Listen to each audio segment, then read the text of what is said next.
any gent airport 11 a.m. after AFC Bournemouth team na wɔn ana AGs at AC Ajaccio ɛbɛbɔ ansa na Blackburn Rovers wɔn nso ana Everton team na akɔ 2 p.m. the same time Celtic wɔn ana Newcastle for ɛbɛhyia na after Nottingham Forest any AS Monaco and after Reading team na wɔn ana Tottenham Spurs ɛbɔ 2 p.m. na 4 p.m. na FC Basel wɔn ana Villarreal for ɛbɛhyia na Sporting Braga wɔn nso ana Celta Vigo akɔ 7 p.m. ansa na Sevilla team na wɔn ana Sunderland team na nso abɔ 7 p.m. Kofi anwummerɛ satie for abakaya me catch am say Hendrik Madrid abrantena wɔn every Brazil no wɔne ne girlfriend anase ne fiancé ani din ani Gabriela de tie ani sɛ ɛnra wɔn akɔmo abɔ mu as awafo a utimu say yes Hendrik bon wɔnya bi mo nanso aba ne demu board a wɔyɛ ready say yes wɔbɛ perform better enti wɔne ne girlfriend ɛnra time a wɔn aware no pictures no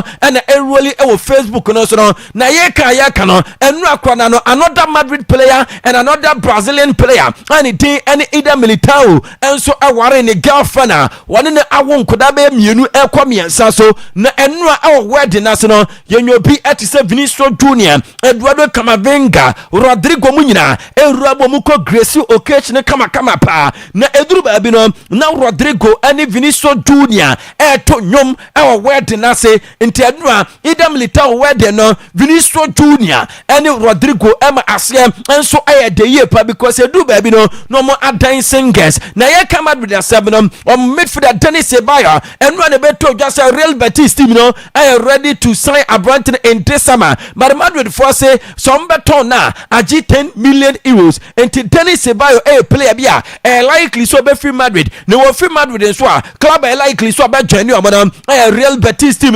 Jacob Raman and so I decided so be join come team our Italy Real Madrid for any come team come adrechira wɔn pɛ mo include a buyback clause kwaba ne sadia and ya branch for the Jacob Raman and so Ramu ɛwɔ kɔn team no yɛnhyɛ no so say Real Madrid team no I ready wɔn open doors for Rodrigo to leave the club this summer no wɔn say wɔn demand sika more than 100 million euros say bia say so betimi atia ebe depend club no negotiations a wɔne Madrid for no ɛbɛyɛ nti say ya say a branch for Rodrigo ne deɛ ɛpɛ Madrid yie pa ekono nko a enko oto so aye adwuma amuamo na Madrid for no so no aye ready so mbeja ne kwan enti amade no aye complicated yes Liverpool team no aye club a omumom na omani abre a omu pushi so omunsa ebetimi aka Brantef no Rodrigo nemom so mbetimi ato Rodrigo a age omu aton Brantef Luis Diaz de amete ani se Luis Diaz so no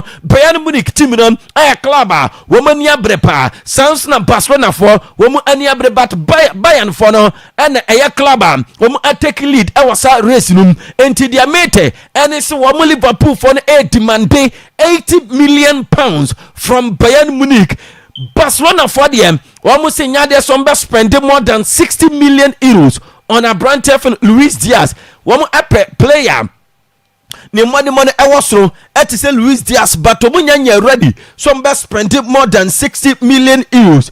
Luis Diaz catch Liverpool paying for sa onu na ni beje passport be dwane Bayern Munich team no enti owiade mu say Liverpool for ebebe fam na Bayern for proposal o de aba no wo mu nso etimi asomu na say wo mu ebe negotiate ni yie se da be ye betimi aboa no na for no Luis Diaz no etu akọ Allianz Arena akọ ye adwuma ama Bayern Munich team no aside Bayern any Barcelona wo mu epe Luis Diaz no obeka ya na no me catch am say Cristiano Ronaldo akacha anase say nani beje say woni Luis Diaz ebe ye adwuma yes wo mu anase team no I am ready to pay 100 million euros or 80 million pounds. Liverpool for a demand no womu I ready. Na say Ronaldo eka say anase team no e de ose ayoyo enti amama for a complaining said the well Ronaldo asia faso awuramu a wa convince anase mpan for no and reya na Luis Diaz enso adwane Ronaldo e wa anase e wa Saudi Arabia ho say anase team no led by Portuguese people. Ronaldo captain coach Jorge Jesus and a chief executive officer CEO enso Jose Samedo into ram our anasa wam captain Portugani wam coach Portugani and a chief executive officer CEO enso Portugani eno ana David Beckham say wanu onim Cristiano Ronaldo yepa Ronaldo anya unbelievable career no football mu abrante a create a legacy for himself every chase club beer wabey adwuma amuamo waso wakaino our Manchester United wakaino our Real Madrid Juventus enenei anasa wakwa ni Saudi Arabia wa live legacy wonma wakusu awotro so no ana Marcelo Vieira da Silva say Messi player bia wapenasem yepa nemom wonim Cristiano Ronaldo du obetimi aye wase onim abrante no qualities our left wings wakai setama no Marcelo Vieira da Silva esi akai Emma Madrid no Ronaldo and na that left wings wa abrante no na one no enso combination na ye adwuma yepa enti Messi wo Messi asem de nanso adwuma Ronaldo one no eye our Madrid ntino one any day bia no obechusu Ronaldo over Messi eno ensema Marcelo Vieira da Silva what the air to Kofi Yaka no Al Hilal Bobo kono awrama omo ani Newcastle 18 kama on abrante fana Alexander Isak Kamenua meka sansam na echamo na de atene Liverpool fo so echa se omunya akoda na omope nemom so mbetimi ato Alexander Isak age Newcastle for air ready na for mo sesa wo madwe na abrante ni sika sem no wo mu ete so eba from because 130 million pounds wo demand no enya de so mo Liverpool team no ebetimi etua sika no enu nti wo mu air ready so mbetua 75 million pounds ade yafa Hugo Ekitike afri entran Frankfurt emenu akwapo ebeka sansam na echiramo ena no pa dia mate and it's a Newcastle United team no consider a move for David Nunes because wo mu ni say Hugo Ekitike no Liverpool team no only the race na likely say Liverpool for and ebe for Brighton into wo Newcastle for no ayoma twen say wo mbekwa akfa David Nunes from vet papa and the and Hans vet enso edin kama was onslaught and Ayobia were convincing the panel eman joining Liverpool on sporting level was papa no edi chase ni philosophy and ni team tactics and how a team ni besia faso apose no mo appress no na esiutu ne ban development and ne ban strength in football enti eno ayade bia e convince wo mo eman ne ban so no e choose Liverpool over all the clubs especially Bayern Munich ni enim so mo so aye contenders in the race no enu ana Leverkusen wo mu chief executive officer and Fernando Caro ere ensem etodwa se na Bayern Munich for aye complacent Bayern Munich for no mu aye chase convince enough sabrante from vet ebe choose wo mo over all the clubs nanso wono Fernando Caro no e ka che Bayern for se information omunya and is another club enso aye very serious nanso ka sansam na e che Bayern for no Bayern am fan serious e kan ubi and anonso alidia ama se from vet akwa piem e Liverpool o jide sa brante be successful e Liverpool no ensema chief executive officer o jina mu ema Leverkusen team no Fernando Caro wade etutwa ye kan English Premier League teams no wasem no Manchester City mrante mienu Ike Gundogan and Ederson Marias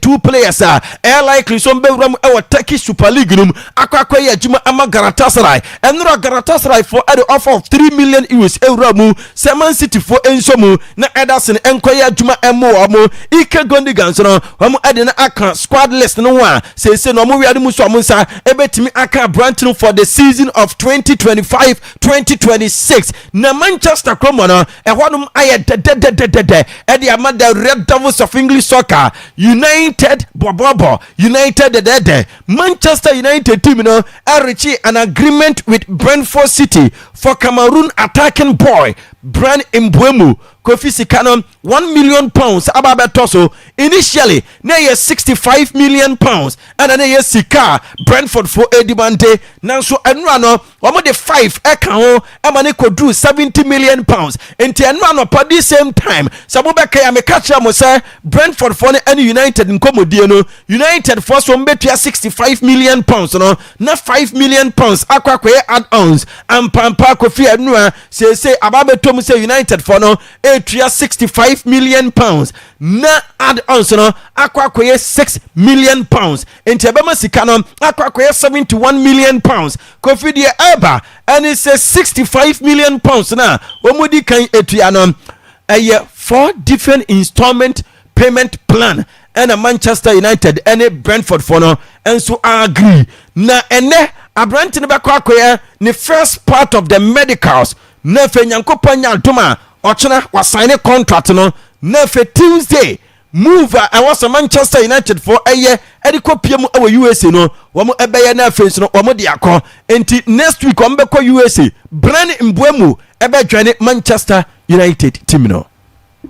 News just reaching us this hour on Lunchtime Live is that a deal has now been agreed between Manchester United and Brentford for the Cameroon forward Bryan Mbeumo. This one has been trickling along all summer, it seems to be, but the deal has now been agreed between the two sides. It's worth £71 million and it's a 60 million deal, £65 million guaranteed, plus a further £6 million guaranteed in fee will be paid in 4 installments. I understand that was part of the real 4 wrangling with the deal. The deal would be structured in terms of payments, but Manchester United have already signed terms of payment. Cunha this summer look to be closing in on adding a second attacker in Bryan Mbeumo. 20 Premier League goals last season. Manchester United only managed 44.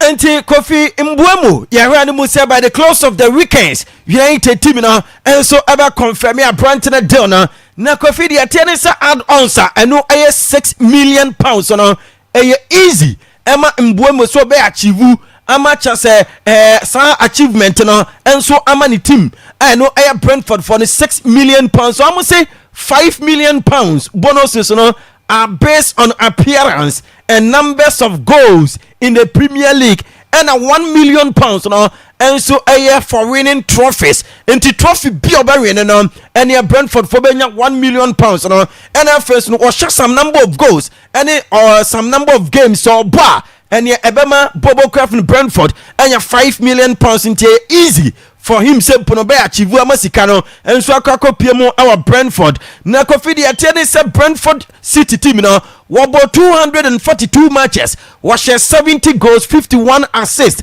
and last season in the Premier League no Brentford de atene and say wabo 20 goals in the Premier League. Mbeumo Ebabe the 6th most expensive player in Manchester United history. Paul Pogba Manchester United abakosebuno one a player obatisi kai wasoro atono 105 million euros. Anthony etosumienum 95 million euros. Harry Maguire etosumiensan 87 million euros. Jordan Sancho etosu enai 85 million euros. Romelu Lukaku etosu enum 84 million euros. And a Bryan Mbeumo etosu ensia 82 million euros, which is 71 million pounds. Thomas Frank is Mbeumo a fantastic player. One year Brentford year Juma for about 5 years, and only the only say Brentford deserve any move, no matter by Biobekobiano. Well, we should the best of luck. Mbeumo is a fantastic player. I have been with him for 5 years. I think he deserved the move, no matter where he goes. I wish him all the best. Brentford City former manager Thomas Frank ne oginamu ema Tottenham person e kan answer me no.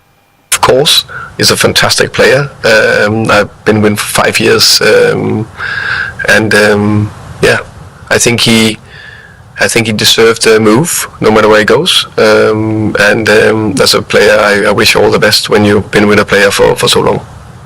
Ano ayen sama Thomas Frank wadi to twana no pa yetini nyina ema mo ewa Akwaaba 98.1 so na Manchester United wana Kofi de atie ni so mu pe goalkeeper ema nano ene nu ambeka chamo se Aston Villa goalkeeper Emiliano Martinez from Argentina no wonu mom na United for a monitor Brentford situation. Aston Villa value no 40 million pounds. Yes, United for so mbetua 33 according to Fabrizio Romano no wasi de obetimi aka ene se Emiliano Martinez the idea and it's Manchester United for ever swapping with some players. One person with the players, Aston Villa, Nerfi, Emiliano Martinez, and so ever join you more. And internally, no, the consideration, no, simple United for ever for Aston Villa for players. Now, for Brandt and Emiliano Martinez, Abaya Juma Amawomo. And for the goalkeeper, Man United want to understand financially what can happen. If they have to bring in, if they want, a young goalkeeper, maybe stay with the current goalkeepers, it's also an option.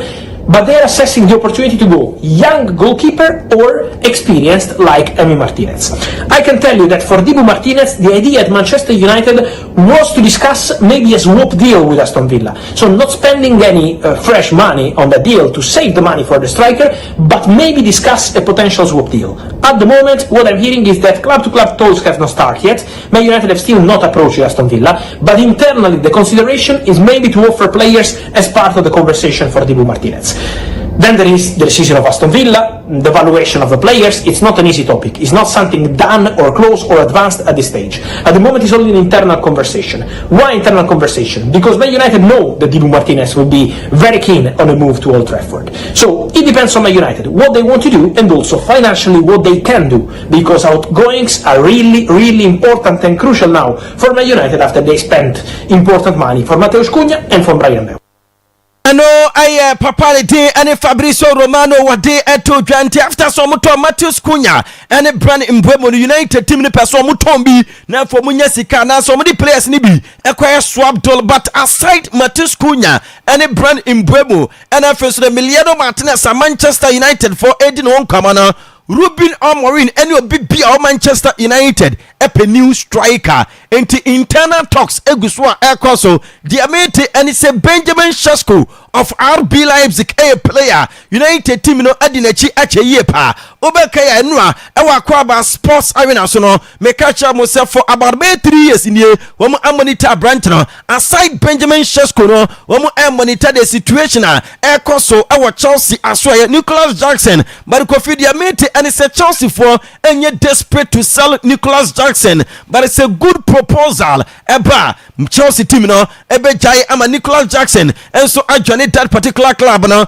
aside Nicholas Jackson issue ewa Chelsea no Chelsea for I ready to offer players like Nicholas Jackson to Aston Villa in a swap deal for Morgan Rogers. And to say Kobani say Nicholas Jackson ebia so wan koba ebia na ekotomu say Chelsea for no ebe kwa for Morgan Rogers diamete and some person ni Nicholas Jackson ekasana Brighton eko Aston Villa na Morgan Rogers and so epiem ewa Chelsea Kobani sa e swap deal and Aston Villa and Chelsea team ni nanso Aston Villa team ni de wo mun sama mo kanyina any say they are only willing to do business with any club at least a club no ever presenting £80 million and send Morgan Rogers every Villa Park wait me every Villa Park aside that Chelsea team no and so Abrante Fernando Broja 2 German clubs RB Leipzig any VSB Stuttgart team no when you cabinet Stuttgart or MP Emma Brekum West nemum a Stuttgart team na wamu aye club our Bundesliga dum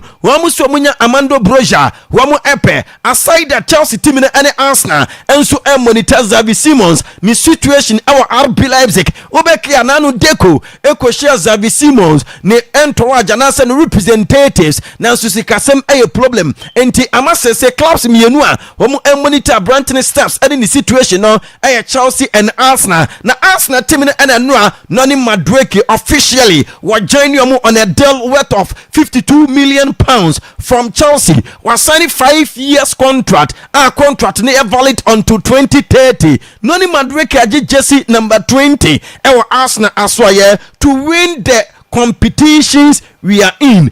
I feel like we are definitely capable of doing that. And no I am sama noni Madueke wadi tuga and to us a competition beer Arsenal air competing or Hanimus Arsenal team no ebe wini no GDS Arsenal squad any Arsenal qualities no and so merit to amuse umbetimi anwene sa competitions no I am sama noni Madueke wadi tuga no anwumre ya kan sembebre wadi obi ti say Declan Rice Bukayo Saka mu edin kama emamo so church ne niam ba ko enimienu na ni age pass wo kwadwane ti mane maame ne papa e support Mikel Arteta so eba brant na baso se o kan players so mumfie e wo fama omo ya wingers omo mode mo esoni in the Premier League na untimi enka enyi no ni Madueke enfirimo but ko fie ka we nyina mu no Mikel Arteta adwane Arsenal ni 6 years nie was spend sika on 134 million pounds on Chelsea players in kwa 134 million pounds Georgino mu Kai Havertz mu nyina enso ewo mu a William Mo ene chase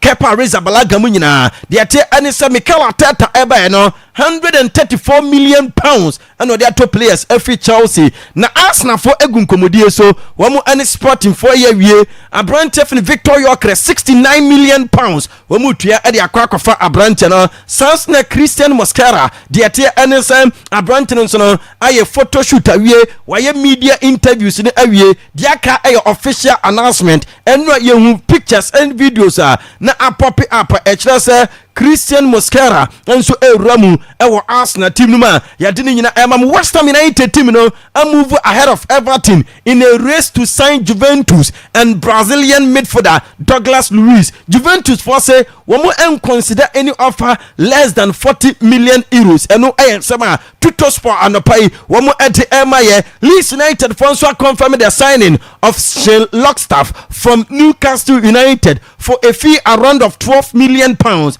Longstaff ababe signing 4 years contract at the Leeds United team no Marcus Rashford and so no determined to join Barcelona in this summer aside Barca team no Juventus, Bayern Munich, Chelsea, Liverpool munyina clubs omo express wo interest in signing Marcus Rashford na yaka Rashford asemno yewramu ewo Italy Galatasaray team in Napoli the Italian champions agree a fee of 75 million euros for Victor Osimhen na payment structure no na Kofi adeno emu enwanwa 40 million pounds say Newcastle for 40 million euros womu kotua Galatasaray for kotua di ama Napoli ana de ate anisem 35 million euros no ebe ya chase add-ons e was within 1 year no womu etua sa 35 million euros no ema womo na woma send the penalty clause ashemu so avoid any sale to Italian club in the next 2 years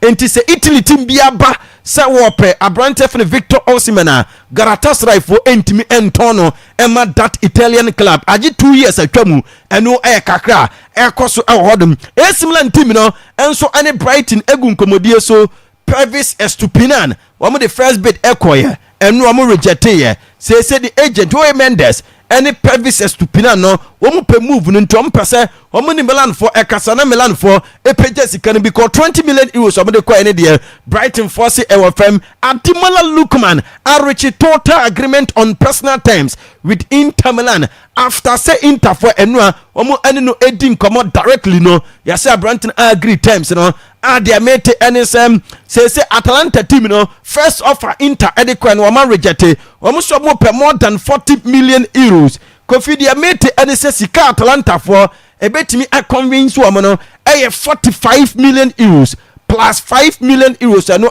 add-ons yes it do no ebe complete animanimu ya eno na Inter Milan womu chief executive officer we kropo ya director papa ni din ene Pierre Osirio na Mr. Osirio a confirm we made a bid for Ademola Lookman. We like him, we have good relationship with Atalanta, but we won't enter into a long negotiations. We have our own project. Enti wasi we enkwaya nkomotintini bia. Wamu ni Atalanta for a good relationship. Wamu pe Ademola Lookman. Enti arimanu ya no. Wumbe we PPA. We are wade toso. Wasi we have not received any formal approach from Barcelona for Denzel Dumfries. There is a release clause. It is true, but it will expire soon, and we will keep going. And sama papa ni de eno Osirio wade eto dwante basa for emfa formal bid or official bid bia emai ampa akudanu will release clause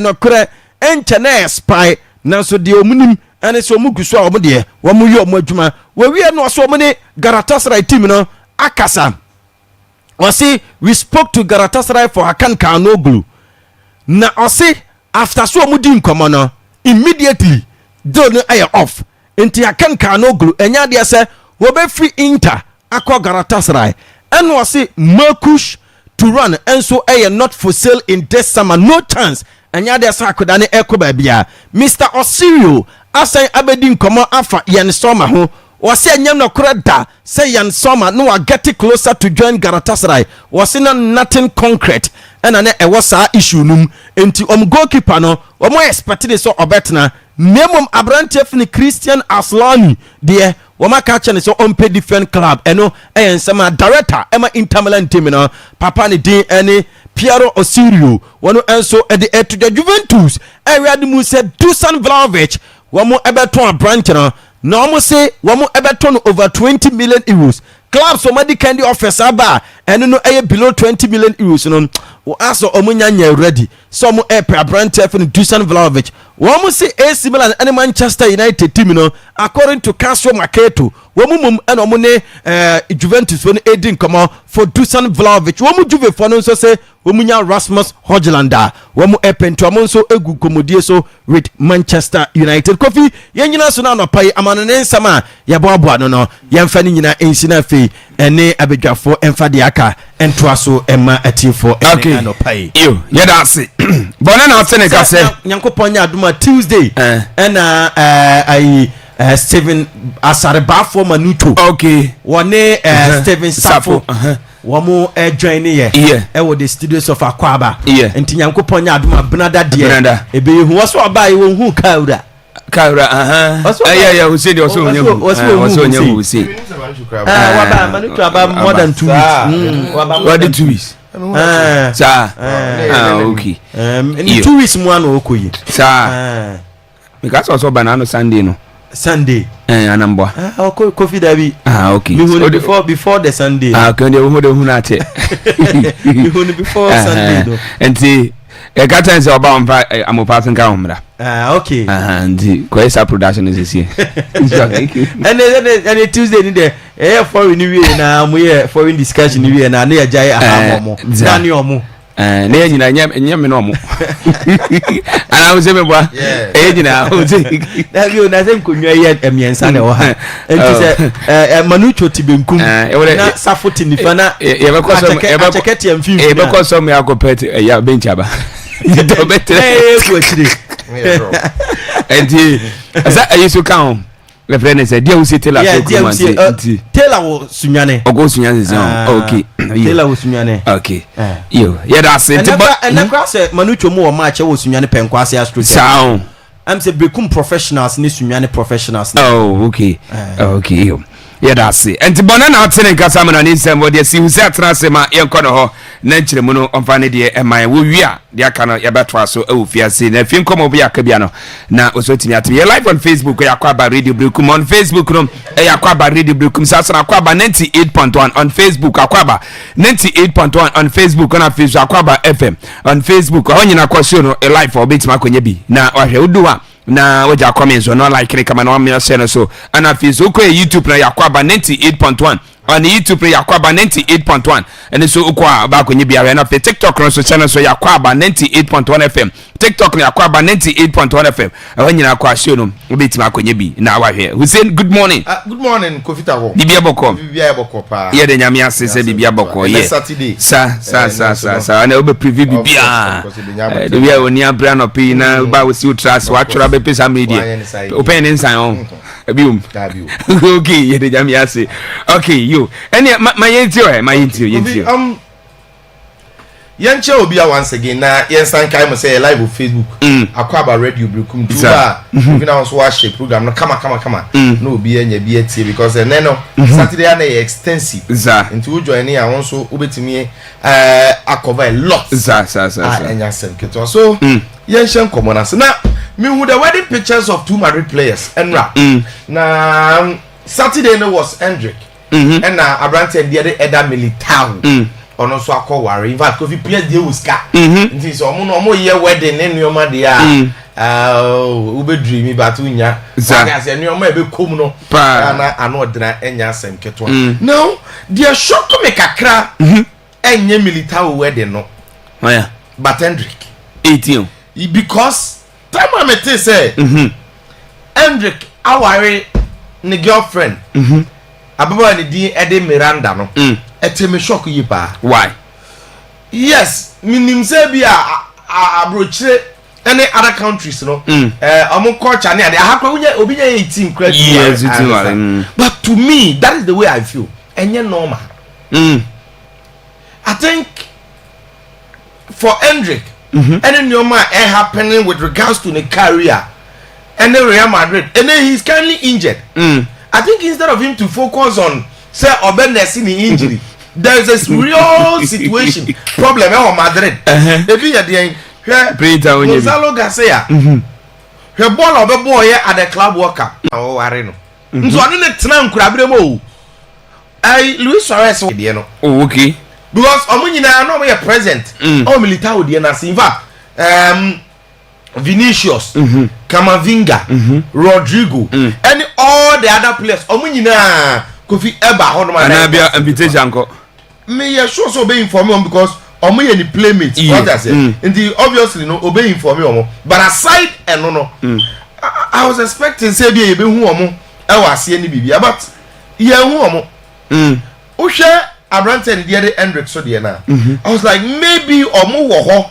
e na ye hu but there is one picture oh Hendrick pictures no the nipa wo akire ni nyina you don't see them there no ade ba ko a na mi hu kwan a be fa so aka no but many nkofo bebre o me skeptical na ya adwene and I saw one comment because when Fabrizio posted it when you players na call Militao wedding Fabrizio posted and I'm so me ko kan comment now fortunately me and my Facebook friend the friend Alaji JT minim say ono na churo yo so obi na copy man no I don't know and I say ebi obi na churo no be copy post media look at what he wrote because nyame na me beka o say and na direct attack to Abara na ni de Miranda okay now Miranda is 22 years 22 Hendrick 18 okay Hendrick he's too young to no me no come 40 too young nti ni tipa ni la me yama no on hene so no who say so concentrate wo ball nim again the mama yam crash me for Hendrick ne say abayo we ya na mra o share Hendrick at the age of 16 almost started so almost show 15 16 Brazil for ni dey the top okay la me yama first date girl no yeah sabi say mkra e man dey so say particularly so anyini say player na who was captain no mo do omo ha be hyehyɛ omo ye gold diggers omo person omo ba usikenti on pe man be a lot of interviews so no who Hendrick no Hendrick na mo as an ordinary person but ohwe na bosi ni said your tia o pe Hendrick do no mo transfer na ohun say o a professional footballer enti Hendrick bo obi enti no nachi oh but nyema sema Kofi after those bunch of criticisms I remember ewo Palmaras something happened and one time I 200 for say hey akrake to na 3 seconds we oba match bi kra just walk off again ano e bench onya national team call up just walk off again ano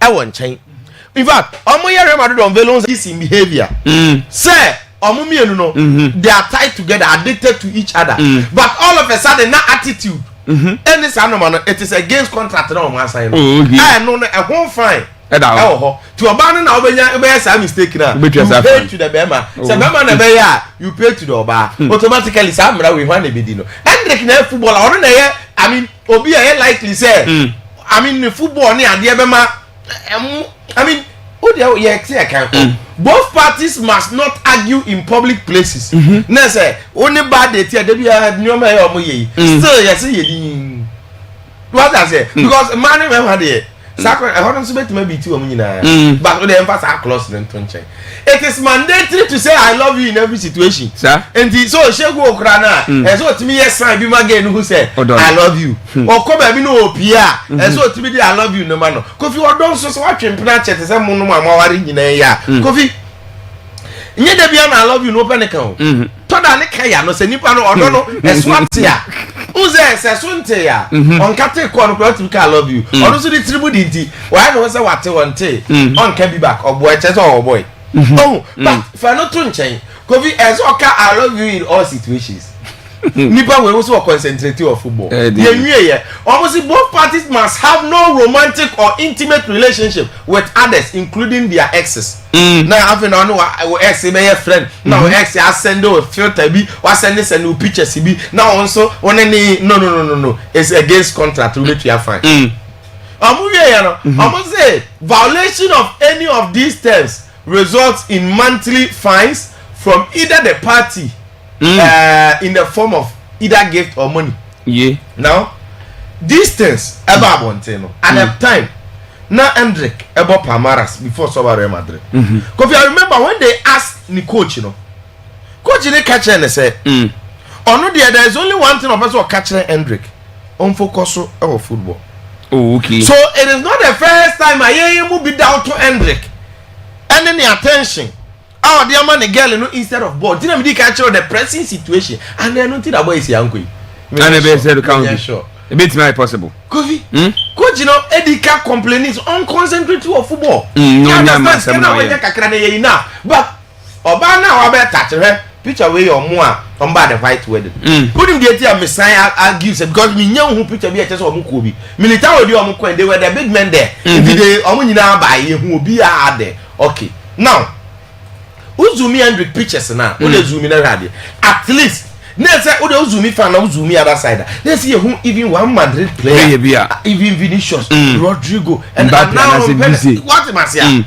At least let's say who back could be for us to see. Say I don't know on one and one now a mysterious child be who the way and the super and the life no. What must say? And he Hendrik in a Honda Misruna. You see, baby, who pioneer. I like the JT comments now that was I say. What come I say, or say, or attack a girl, no. One, the reservations are about the course in Hendrik's career, relationship, baby, what do not appoint him to the four and others. Marrying him young, at a young and naive age. That's a well, who's a buyer him so when you say Hendrik, you know, develop it, taste pet. Agana na agina sesento who's Hendrik Isana wa todom on di dobia say dani ade na onya expensive broke yat ni ade nyina no wa force one na ware nti akra ne naive what I say onya hunu he da ena abaya ne ma e ware no next one will take advantage. Two, taking advantage of his naivety and patiently waiting till he's 28 with two children or more.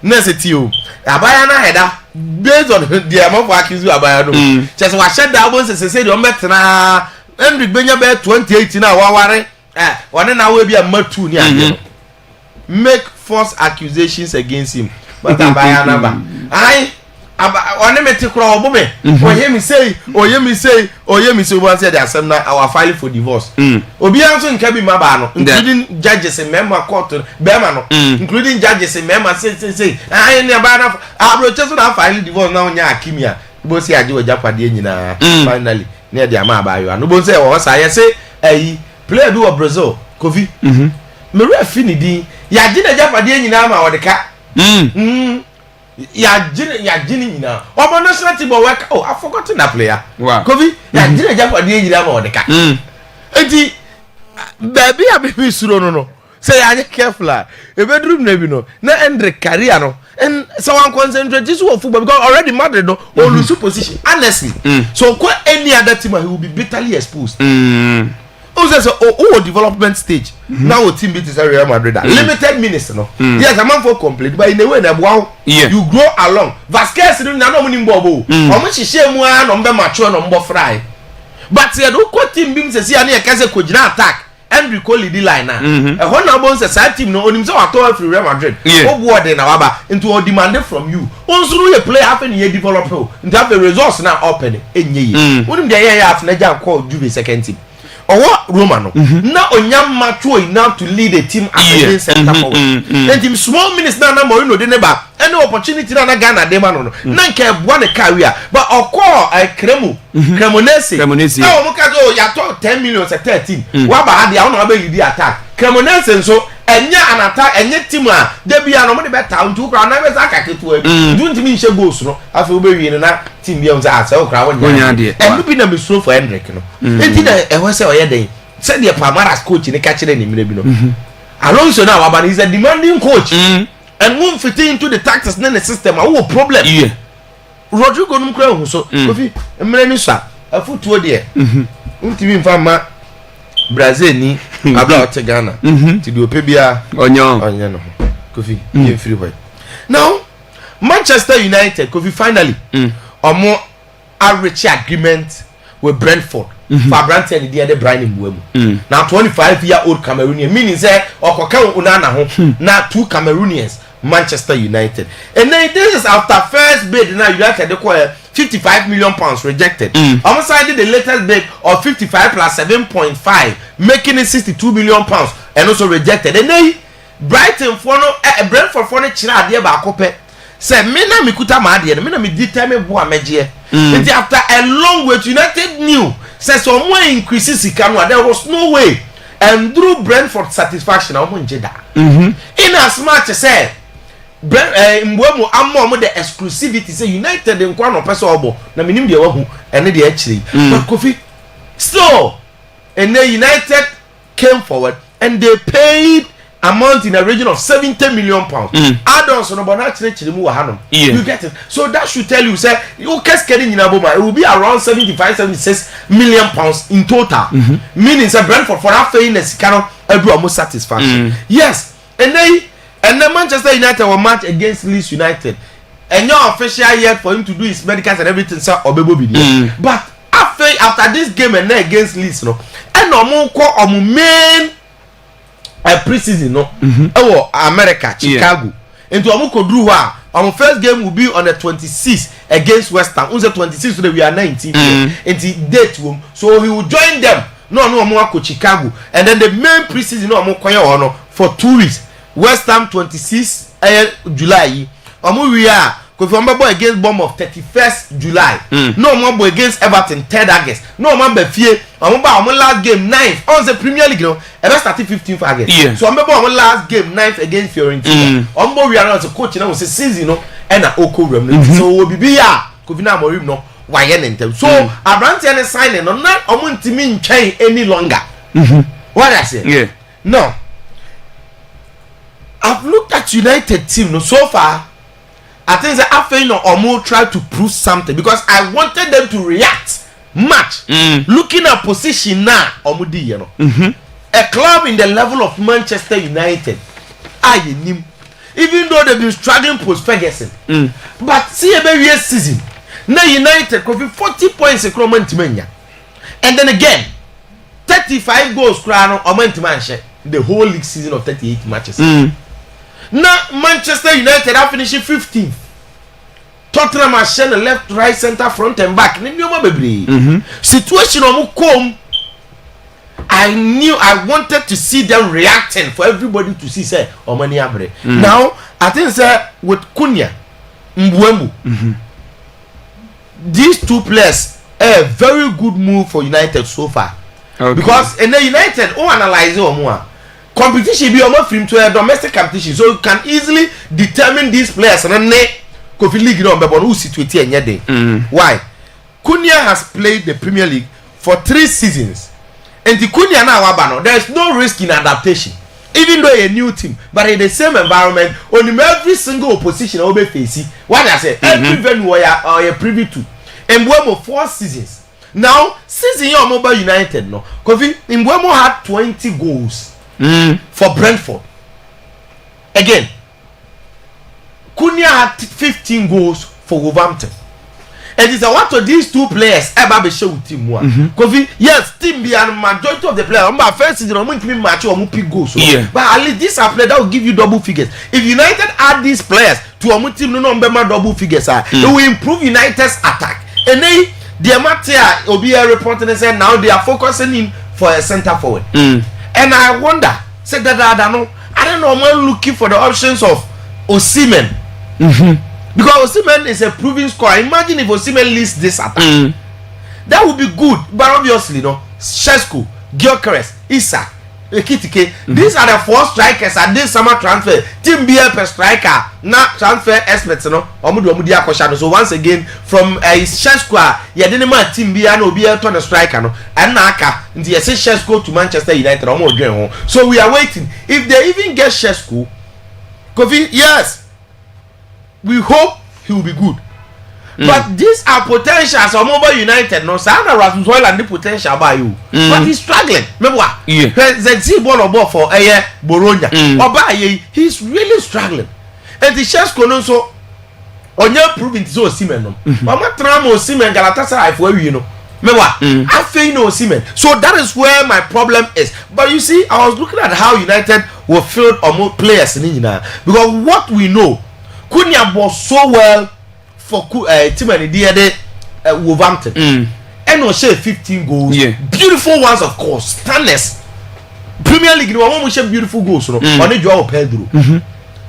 But no boy, number 10. Brentford, Mbuemo, Brian Mbuemo. On also born number 10. In the 10 for me in Waba. Bruno Fernandes, number 10. 10 for me, sir. Now, for Manchester United, in the Premier League, Kofi, where Bruno statistics and no player was close to Bruno based on performance and everything. Bruno Fernandes, Kofi, in all, gave United in the Premier League, 8 goals, 10 assists in the Premier League. Nobody came close. And Obi already United behind himself. Bruno goes and any assists, But at the time, man, Kofi, all the time, no ball as a 10 close to the box, opponent box, not all shoot to, and in the position deep. And I was thinking, so I'm about double number 10, sir. I'm about attacker because this Cunha and Mbuemo no.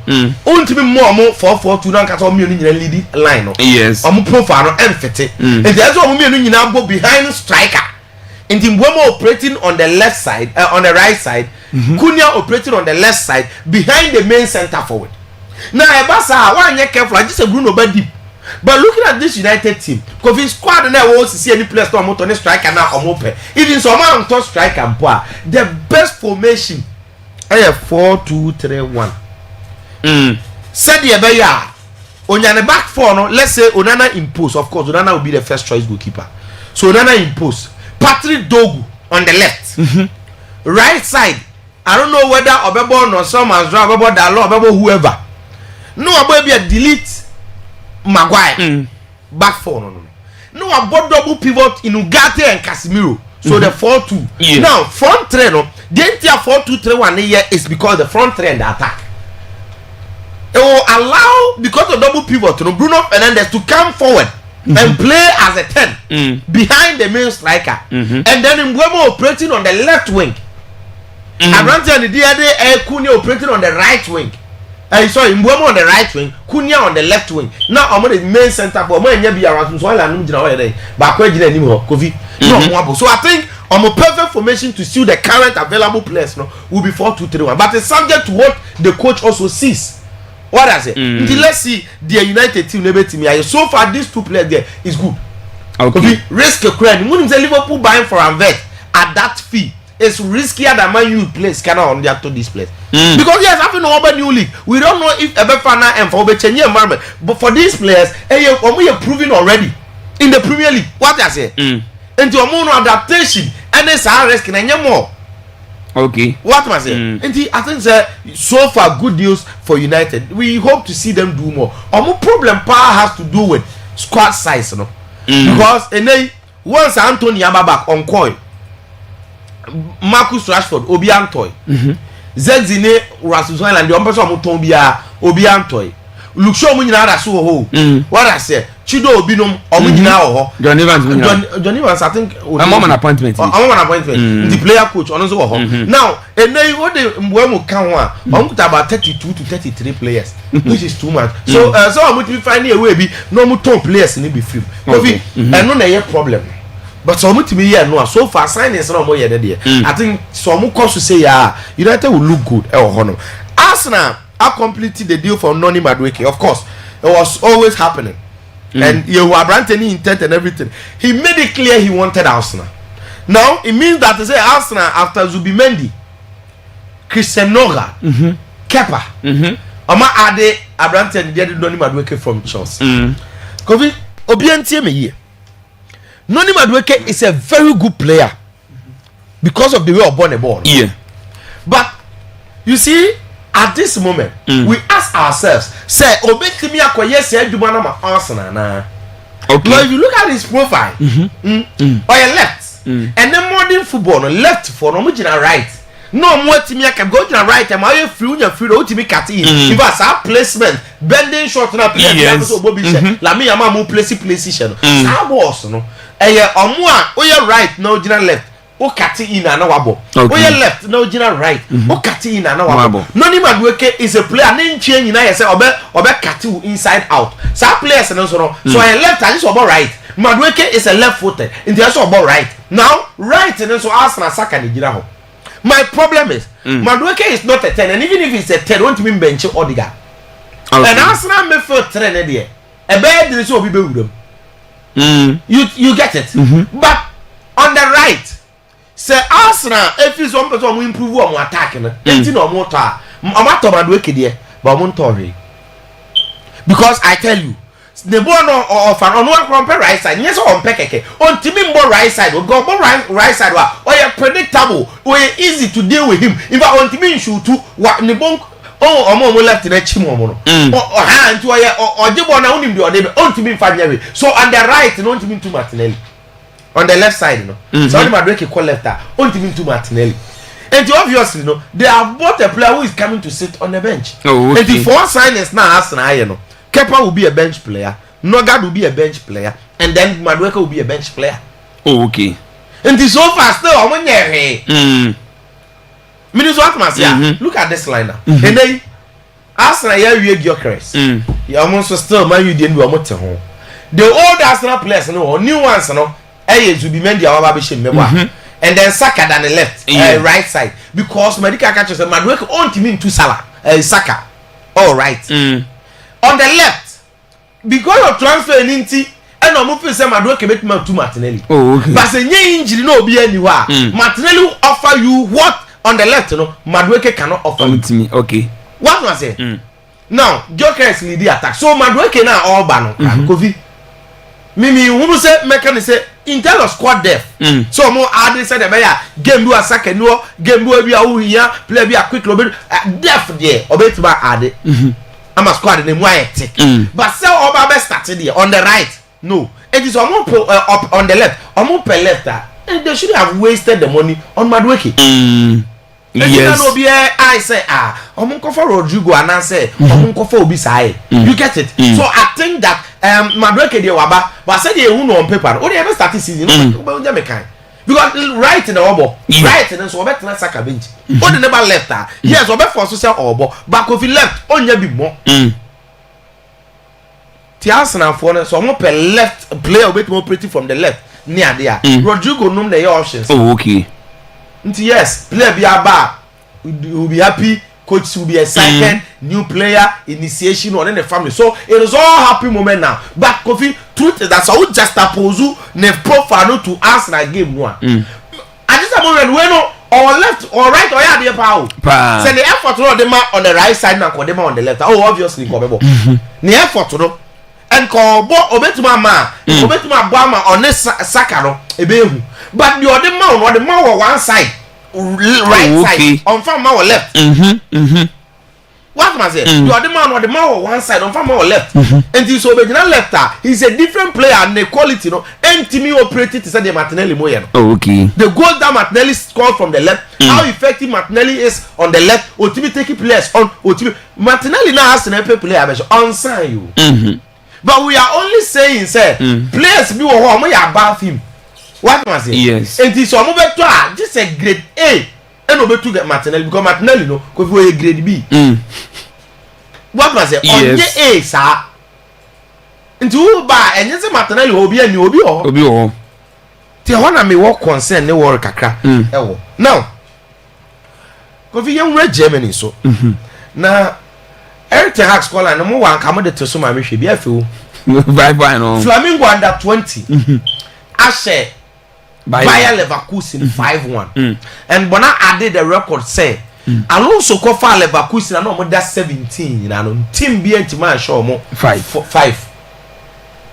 What must say? Again, the assembly who ne say, Eric Ten Hag already. You would the United and you are and then United made it seems like say Ten Hag mum na nyade. So Onya Leverkusen as a team that is offering him that chance for everybody to see how good that Ten Hag is. The Ajax Ten Hag.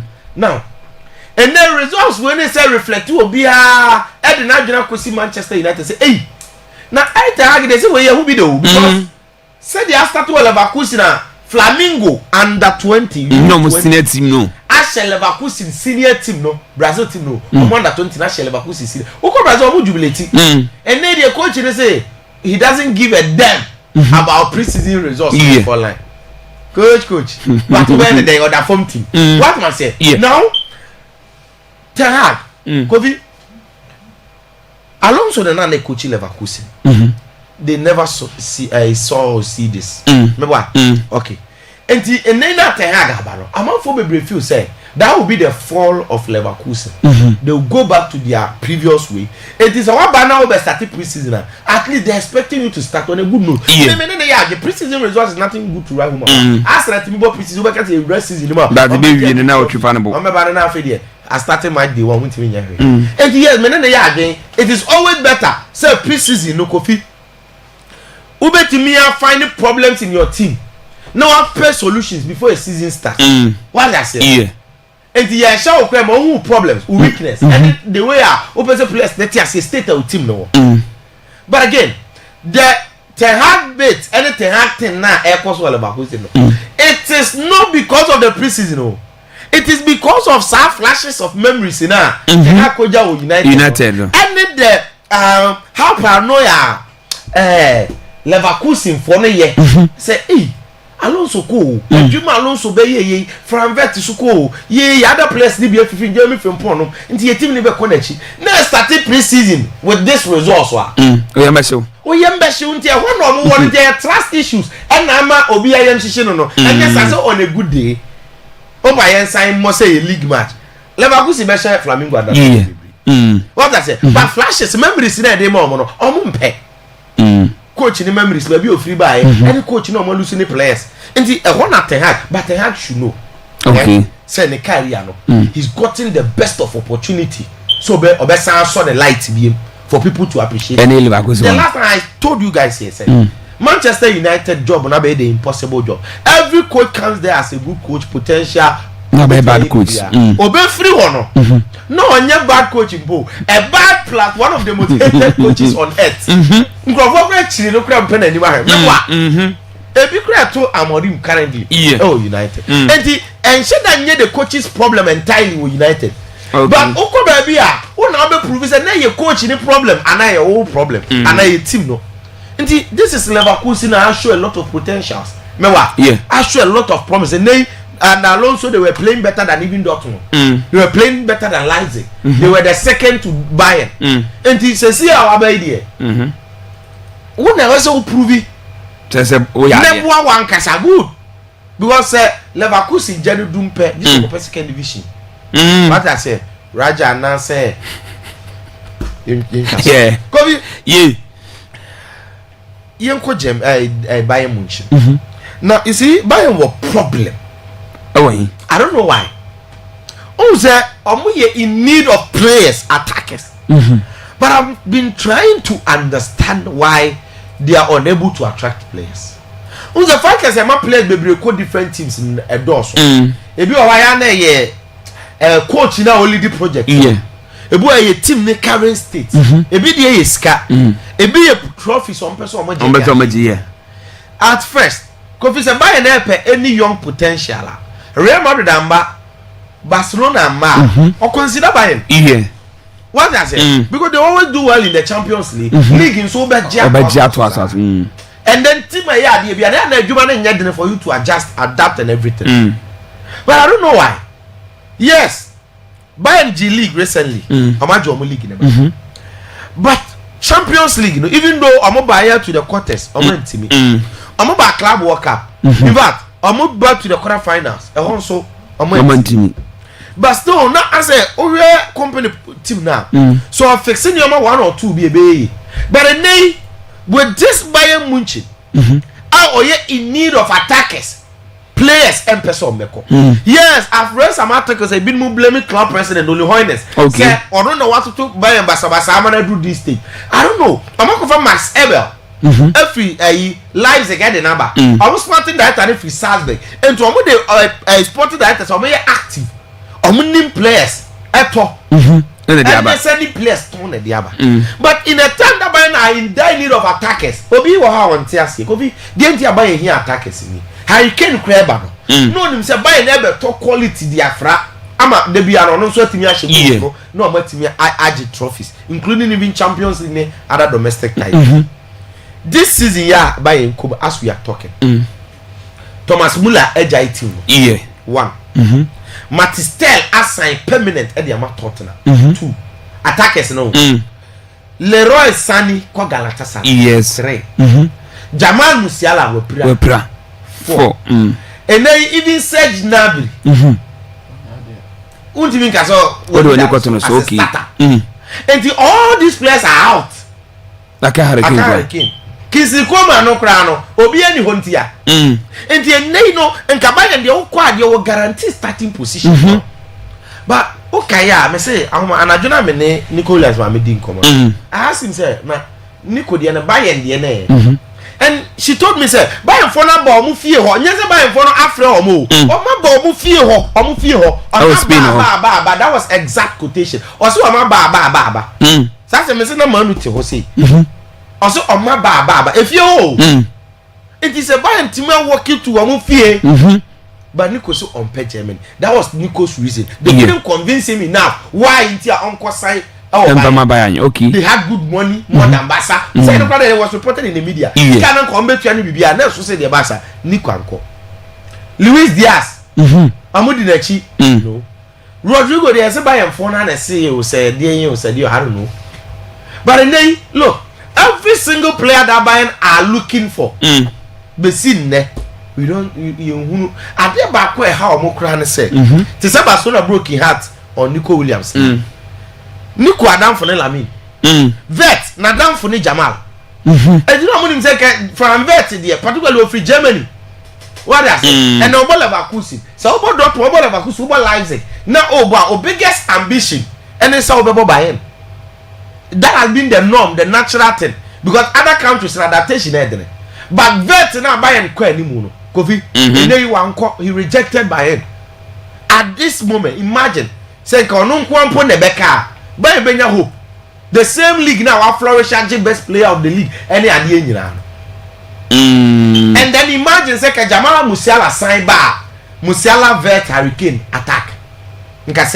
So it means that Bayern are in a very huge situation now. Kofi eso omupe solution but and as at now obi anim baby Bayern for solution no. Okay. So that is the Bayern situation and me what is actually wrong. I feel so sad for company. So engineering deal. The place if it's a company okay. Said yo. I'm looking at Bayern say Barca no mobile Europe because we saw their team and we realized that even next season near the Ecuador, Kimmich Munina might want to leave.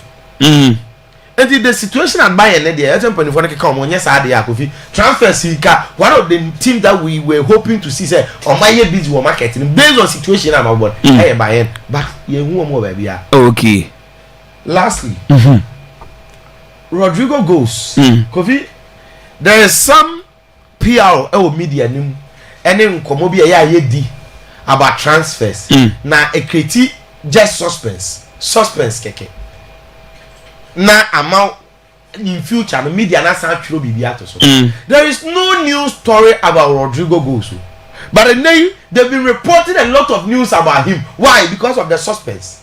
Okay. Obi onim Liverpool situation ni bia nim say Liverpool for no first of all say Luis Diaz ekwa and no mo be go in for Rodrigo. Establish that point. 2, they were considering Rodrigo because of who the fate of Luis Diaz. And there was no need of the comparison. CBS, Golasso, ESPN, other tabloid any and there so discuss say Rodrigo ba obetima to Luis Diaz and Rodrigo yeah there say Luis Diaz Dabi Luis Diaz yeah there say Rodrigo. There is no need for that comparison. Liverpool with some more Luis Diaz omo any problem on left side ho. So I'm betting in this fee of 100 million euros and the Akotono no they won't do that. But I want him say Luis Diaz no on chance how you committed to stay. So and he may leave. So based on that alternative, and Rodrigo, okay. What I say? And the latest report now is Liverpool for no plan say Luis Diaz that has been the earlier news, but it was because your first story they say Rodrigo Liverpool consider obi who say a link to Luis Diaz in the faith. Oh, okay. By then, no, we are going to say, oh, Liverpool for Africa, that's my area, the Tiana in see. Now, Madrid, Fabrizio Sabe, you know, we say, at least, Omoje, some magic above 100 million. Kovi, yes, sir. Okay. I say, oh, Kota Tadio boutique, or Ghana, okay, Ghana, baby, who are Bobo, I want to so. Your baby, okay, say a 10 serial, Nipan 9. These are saying. 15. No, I saw them at 10. Abochi for new sister, Abochi himself watch away. Big boys, and yet 30 cities. Who is Abochi say 1.5. 1.5. Abochi so. Who's that 1.5? No better own talk also oko. Because as a emu wado. Abochi still can be. On him say, and you that 1.5 so can be a the can be about 30 cities. So price no Abochi se kabi oh kabi o si o 20 we dey say dan kabu Abochi nto man say okay Abochi be more 40 unim say 40 nka Abochi bu befu we dey kabu 10 in the first place the Abochi say omo arabraka na we nka what does it we dey ka dey jira 10 I dey 30 1.5 et we no be ka we dey ba so do what on 70 unim say Abochi for the wakum what does it wakum for take Ghana nipa dey say 1.5 for enka what dey am year cry 120 yeah almost we dey general so Toby family na on neighbor timuni say mo bu Abochi njo Abochi price dey 30 Abochi na ba 70 wakum 40 e bi na mo dey there no omunim say Rodrigo don person mo je 100 na say Madrid gina 100 Liverpool remember with 60 70 80 and for now no Madrid for now je one above 100 two ba was say 115 116 150 160 o me gina wa last hour one ba bon say 100 now for omanya price now mo pe no. So that is the whole situation. And the whole story say Madrid value Rodrigo at 100 million euros. What I say? Yeah. And truth is Makase me judge player based on sky editor. It is based on how much you need the player. And now they just propose you to scar. And me name how much you need that player. Yeah. And to me more proper assessment. Kofi, if Man City Omoto Haaland at the time no money himself money here play or bet my boy mama magic champion. Yeah. And just more activating the release clause. And the City cash already 200 million pounds to Ellen Haaland. We have to do matter. But Senka at the time no Timothy the other doctor can somebody 200 million. And the City first say the way we value this player, so buy a better Champions League again, Jibida. You get 200. You bet Magia. Or make you 200. And eventually, when we win the Champions League, no, we have a cast of my mocha. Yeah, because the Haaland factor and the more Champions League. Mewa. And the team Biano said you won't hear player next value or the tone so. And the say Liverpool for no if Rodrigo leaves, I lose Diaz a free hole. No more feel say. That position, they are in desperate need of a player that even send them only 100 million pounds on better. It is because of how much they need a player. Meaning what man say? Yes. No play boy no man 4 million on top. Because if you win here no, it is a 4 million no crown. But player be high, you don't want 100. So it is all subject to how much you need a player. Until me, argument or deserve and now deserve no. How many you deserve and now deserve it? You deserve and now deserve football. Debbie. Means what man say? Because you want Akwaaba hey. Say your one presenter be a kofana bar. The whole Ghana will be a bit here. Yeah. Ebia me tata kwame. But no catch up better bro Samuel. And some part bro Samuel them because match a won here say nipa no and na how serious how be about no anamebo Liverpool Rodrigo dan kasara honestly if he wants to stay and he wants to fight only future can tell, but from where I sit coaches now we are obsessed with tactics to say Alonso no so unfiti ina the earlier you leave the better. Okay. And yes sir a lot of problems Eneba. Yo. Me da say, eno aye Hussein Adams na otene nkasa amana ninse no wachechrim dia sawti no watini nyina. E live on Facebook ya Akwaaba Radio Brekum. On Facebook no ya Akwaaba Radio Brekum sasa na Akwaaba 98.1 on Facebook Akwaaba 98.1 on Facebook. Aho nyina okwa ya live ho obetimi abehwe show ne bi na waja comments ato. Messages no yenyi bi info na no chi no dia sawti no na so timi atibi Adama Kwame Adama what is very good. Okay. Yeah da say what say my name is this guy from for Kenya say Japan Radio was in fact Hussein is a very good analysis so I say and I'm looking up to him. Okay, yeah that's it say audio message no it's me Eddie Abba and Anapi Yenchao new crew nyina yana ye monitor kakra Facebook ya muntim omnyeno ho why now was it good morning boss so I'm watching live inside Brekum College of Education. In fact was say you are doing a great yeah that's say greeting to my mentor Hussein Adams from Baba Lusaka inside Brekum College of Education. Yeah that's it so the message in Eddie Abba was it good morning Akwaaba Sports so say I am familiar watching live from London Watford was listening to my friend Kaka and was the in support. Okay, that's on a piece of the message you know Eddie Abba no watch was it good morning Kofi was watching the show live from the Black Barbara Saloon. Greeting to my children, Brian, Anna, Afi, so Maxim, and my lovely wife, Abby Black. Akwaaba Sports, Papa, more fire. Was I wish you open TV station next year because you guys are very good too much. Even Hussein Adams, keep up the good work. More fire. Yeah, that's the Black message. What they abandon. Was it good morning, Kofi? Was a fantastic sports Akwaaba. We I am Martin the message. What they abandon. Anna, Afi, Edu Abana H. That's a good morning, Kofi. Was I'm watching live at the United States of Brekum. Okay, you. Yeah, that's why. So we're from United States of Brekum. Was it watching the show live from Brekum Kutu number 1? Barcelona is coming back stronger than before. Greeting to my mom, Amabadu, the Yam Seller, Ajay Okada Rada, Mark Lily, and all Kutu number 1 community members from Great Mugabe, the messenger, or the Abba and Anna Pinuno. Adama Kwame Adama H. It's a good morning live from Libya. Yo, yeah, that's it. Was it my 3 prayers you go on and then married? Was it Barcelona also serious training? You say you come and meet us. Vesca Basa, away from Eddie Eba and the Sansi Sabibia Bokodie, Yadasi and a piece. Eddie Eba and the Sansi Sabibia Bokodie, Yadasi and a piece. Utie far away from Ashamai.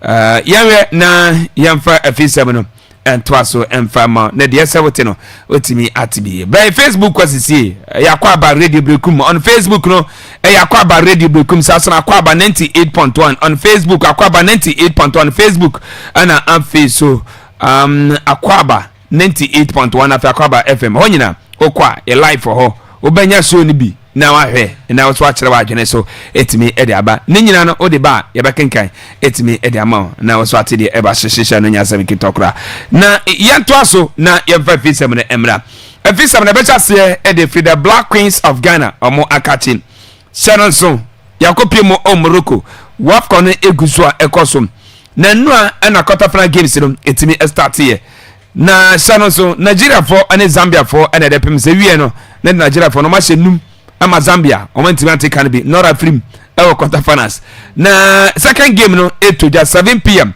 na no I Morocco almost etimi at Mali free so mo kan miensa ama Mali etimi at kan baako it says that two teams o ma qualify ai so mawura mu e was semi finals o mo twase mpone too much se wono do bedi nkrimbia no etimi akoja no and 4 p.m. the Black Queens of Ghana yani Algeria and the pem so some match 4 p.m. what bedi nkrim no obakoja Morocco I was semi finals ya hwese when the made nkrim na final no otimi awuram na about 7 p.m. Shannon so Senegal so enem say enom South Africa na the pem so what bedi nkrim no na okoja Nigeria so semi finals na mo so the association into we tournament ekoso Algeria na say Morocco abontezo na match na etoje eno ye coach Kim Las etimi ekọ pre-match conference na ogodu wono we enen koma Kim Las edetoja ahead of a game yebo edet your mind ye freno Algeria I'm happy to actually stay here. I mean, we gonna play our third game here. We can stay in the same hotel that we had before, and also the fact that we didn't need to travel to Rabat. So instead, we had one extra day off for the player.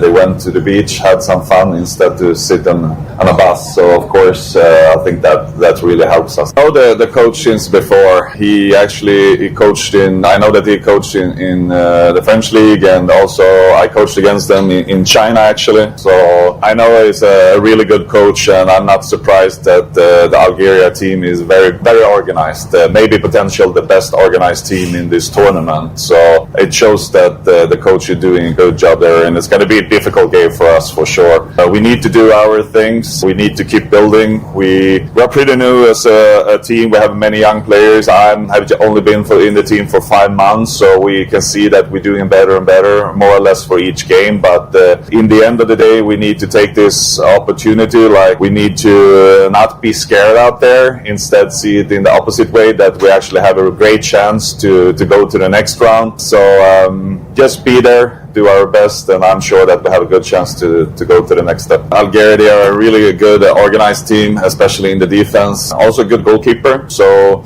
we of course have talked about that a little bit, that we may need to make it a little bit more difficult for her. So maybe we can't shoot from 45 meters and just wish for luck. We need to create better chances, but also take the chances when they are there, not just looking for the fancy goals. But again, it's going to be a difficult game, but I'm really believing in the players, and I'm sure that we're going to do a good game tomorrow. I'm always doing my preparation pretty well. I'm doing it together with the coaches I work with. Of course, it's a teamwork there. I watched everything that is possible to watch Algerian team. So what they have showed from that part, I know everything. But the problem is that if you are playing against a good team with a good coach, they will always have like a different card to play against you. So in the end of the day, it's 11 players against 11 players, and they need to do the job. They will win the game for you. Of course, we try to prepare as good as we can and show what they normally do in a game, but we can't guarantee that they're going to do exactly the same thing when the game starts tomorrow. But we do our best to prepare. We and then some coach Kimila, so that to just okay tomorrow now refer to and pretty much conference and me across. So na nyaw no go and say ekwo ya baba wa aye friend Joseph Bonsu just been so ekwo no we and koma or that to ahead of a game yani ojira for at the 4 p.m. and I can say it to our mind. Well, personally I feel really good, but we all know it's pressure. It's the quarterfinals. It's only one game, but we have to turn the pressure into motivation. Like, who doesn't want to play the biggest tournament in Africa, and who doesn't want to play the quarterfinals? The next stage is semi-finals, so we just enjoy every moment. In the game against Tanzania, we showed a different mentality than in the other games. Of course, there was pressure, but it was really good for us, and we played a good game, and we deserved it. Yeah, if you look at the history between the two teams, it looks good, but we also have to remind ourselves that we have 20 new players that got into the competition, so into their first WAFCON. So it's a completely different team, and we have to look at the match differently. So we're gonna have to see and try our best to win this and make it 3. We know that we have to score goals to win this game, so it doesn't really scare us that she's nominated for one of the best goalkeepers in Africa. We just try to score goals because we know of our abilities in the attack. We and then Sema Baba wa Josephine Bonsu ono ejinamo Edmada Black Queens of Ghana in Koma. What the Atujana ni Sabankwe, I former team manager Edema Accra House of Folk Nancy no Antiapo. Na House of Folk team no ni Sabankwe Edin Koma Accra Edia found what says Obestre. Say omo de blame Eddie Emma Laja Cambis na se nyina munyai na omo focus no me wese mpompe fo betima ye team ni na wono wonte apo has ye ya wono wogire mapa se ne yare ne iso yare no e betimi afri ne so Sabankwe amanfo pi omo ye ma pi nim e ha fi fa fe nyum kuma no we pa because me fefia edu e ye chama yuare ya share ese ha sani ase ma yueti na e moment about the two come na pi ni e na mu da two board no team supporters and teams and make that things no so there's name say unity no montem board na do sia or unity no e ma e na unity from board no management everything play body technical things so no unity go na kokonsan kwa no di o aso what is cho ma omu sa omu ba ro mu ka odota akabia odota kambi omu nya ka answer distraction because the woman a good coach a lot of experience and here I follow me ya remember me be more free I mean coming because me me have I am it me ko la no tell you me money who see ko ba the self anyone me set this committee I say me ba o play so me play ma go be who match ama ono mo no di afem me ma pro pe media media fa kuma who be ga egma si ye kuma pa le egma se si amanya fa so me ya ye pa me ko le gba to ta lo no o has ni me de gba to offer ni bi o Massachusetts e ma ni ni anu so e organize ni ko fo e ma ni la si fo to no la e ma ni me and say so o ya because em de ka ji su we ties ka no tin ye ka no so bo de se mo no be ko stadium e ma o ni ska le o di bi e ko tia mo nya mo di ko gon san kwa na ye en ti cho kwa na mo ni mo ko mo nye ba ko na ni si mo mo tel ba me ha ti so ti di na ngo na me kwa mi play board na unity wo papa unity we ti de for ba o ma na o bo be create confusion o mo recruit ma coaches no o ni a di brand o ni du ma trainer mi ti ni o mo nya na mi ma ya na e ma me ya na content you has ye baba ne yare na contem we Nisa Bankwe former house of team manager and come order to Jana no chese so what apa obako ka masi didi dramane ho na wakwa adwuma de free edama house free abraiso nyi ka prefisa papa no woni nipa ayisi woni ma house for akofa na basa Bankwe ne koma esi order betuja na ye wa house aso ye na nura house of kum 19 omapamontuma ayisi house no mo wia omo eba na ma begina abisaka etimi edama phobia bobuku no dedika no eye baba Adamu wono eye defender free golden cake ayisi obepiemo has fokem fieni miensa ani si wasan edi ama has bubuku no enyo nonko prince Kobra owusu bebi etwem na obon edi ema bebiani go stars ayi so tu kan akra has eni na wie ayi so no so mapa na ntuma 2 years ana wono ba be adwuma etimi edi ama has ndi free has so maka che so eba mrantie na ka no wo mo eguso eno mo edi nkomo se di bia godru wo mo so betimi apa mo ntuma na maba na ma be gina timi bisa kan etimi edi ama phobia branche friend Francis Ajeti nizika ye 1.6 billion no nwa tagbe afade wotimi ayisika amasa FIFA ensana mo dato haseso omontwe sika no omatimi ayisa sika nyina etimi ede firo a omo etwesempo omo technical director omo kofa no na coach no omo man be 3 years more na adwuma no ontimi anya mperefo gya no kwan na ono so kopie mo awo FIFA no de eba say $150,000 bi sinam kwama alaja kan bi etesa case no omo nyan kenwie ento obi antimi ankase bia omo abo haska $150,000 yake ento omo sanya nkakrata bia emfen FIFA for ase and so ne die free oba ye don sem ye de ema ena anope kumasa sante kotoko enra ena on 11 sane no etimi ba bonta branch friend Inusa Adams obede na brekum Chelsea ayisi na wafa tu kwa kopie mo Portugal back to kumasa sante kotoko na mfeni miensa otimi asande amom na branch no ene kotoko media na di nkomo we ene nsema ode atuja opportunity we amanya no nim say so pa enti dia meme wo no the meet magazine member supporters no eni age because the way am si bobo no we are very skillful pa and I'm the goals so back home and a team we ugba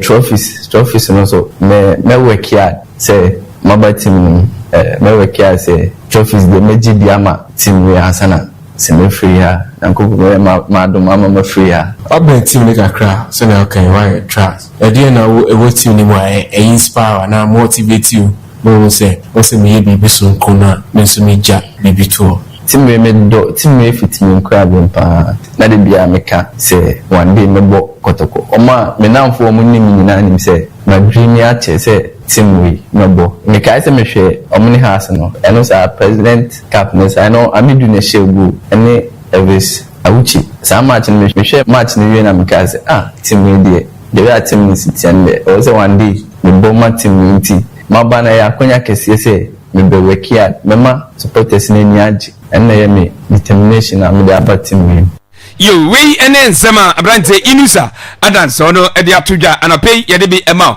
ewa Akwaaba radio 98.1 kumasi asante kotoko nua omo ay appointment fufura ayi se hunsem no yemfa emawe na no chi stories na ka bombodia etimi de brebrem e de amawo ewa Akwaaba radio 98.1 na appointment kumasi asante kotoko enua omo etimi ayene sei ana sei etie ese Mr. Charles Kwaku Hammond omo HSE ono ay marketing ana face branch manager ana ise omo etimi appointed se onkono nkoda no ana afise onyina asenso omo bi atwam na oyeduma edema Lagos cities ana so omo etimi apane so corporate na face external affair manager edema Kumasi Kumasi Asante Kotoko ana afi so former NCC chairman Christopher Damenya almost appointed say one and the director of operation Edema Kumasi Asante Kotoko ana Emmanuel Kwesi one assistant coach the Emma Kotoko youth team no ana mpenefo team apa no say nyebia no onko na onko yedwuma until so far we ene nipa makwa na ya Kumasi Asante Kotoko ometimi ama appointment omko yedwuma etimi edi ama na yemfiri ho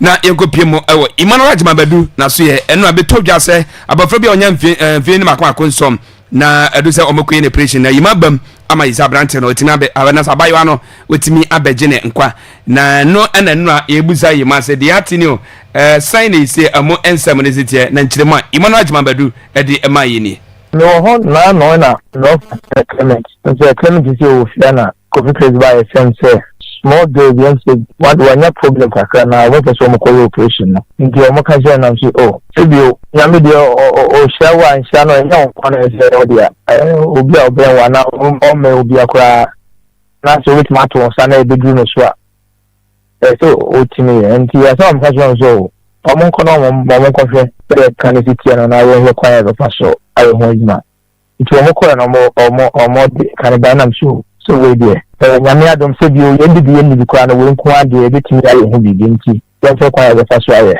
nti ho na me order say Monday na mo fa nko sunyan nti nyame adom wo de akosunyan na akoye bibi aye fortunately for us so say insurance cover kano bebre na kitfo na kitikiti bi aka na de ka ho nti enye sika no kwa ni hia na insurance ni hia kwa ya fa so aba kwa no nyame adom ne ho beto na ama na nya ne kwa ata wi aso na ene kwa ni hia nti ni da semati business anete oh okay enti na enye obi abaka se bi a eya busuya na mum na emowa because of say Dipa say oja na se kwa na face Dipa wa gina Ghana say ne ma what facility we na so tu sana mo no I sanity you say think can cry e company we ku sunya kumati be be e binti se akwa bi fi mi krum ba bi a etwa mafu a se kwa krum na e bi BBC aye na o maka che na me wa hoodin a e bedu saa mentimi empopumiti senka ma ho de kra nu ko na se ni mpanifo akra ha ni ba bi wo ha ka everything dey everything from aka show me this is what is going on but na we dey na hoodin no e bedu abro so ntina e dey hoji nti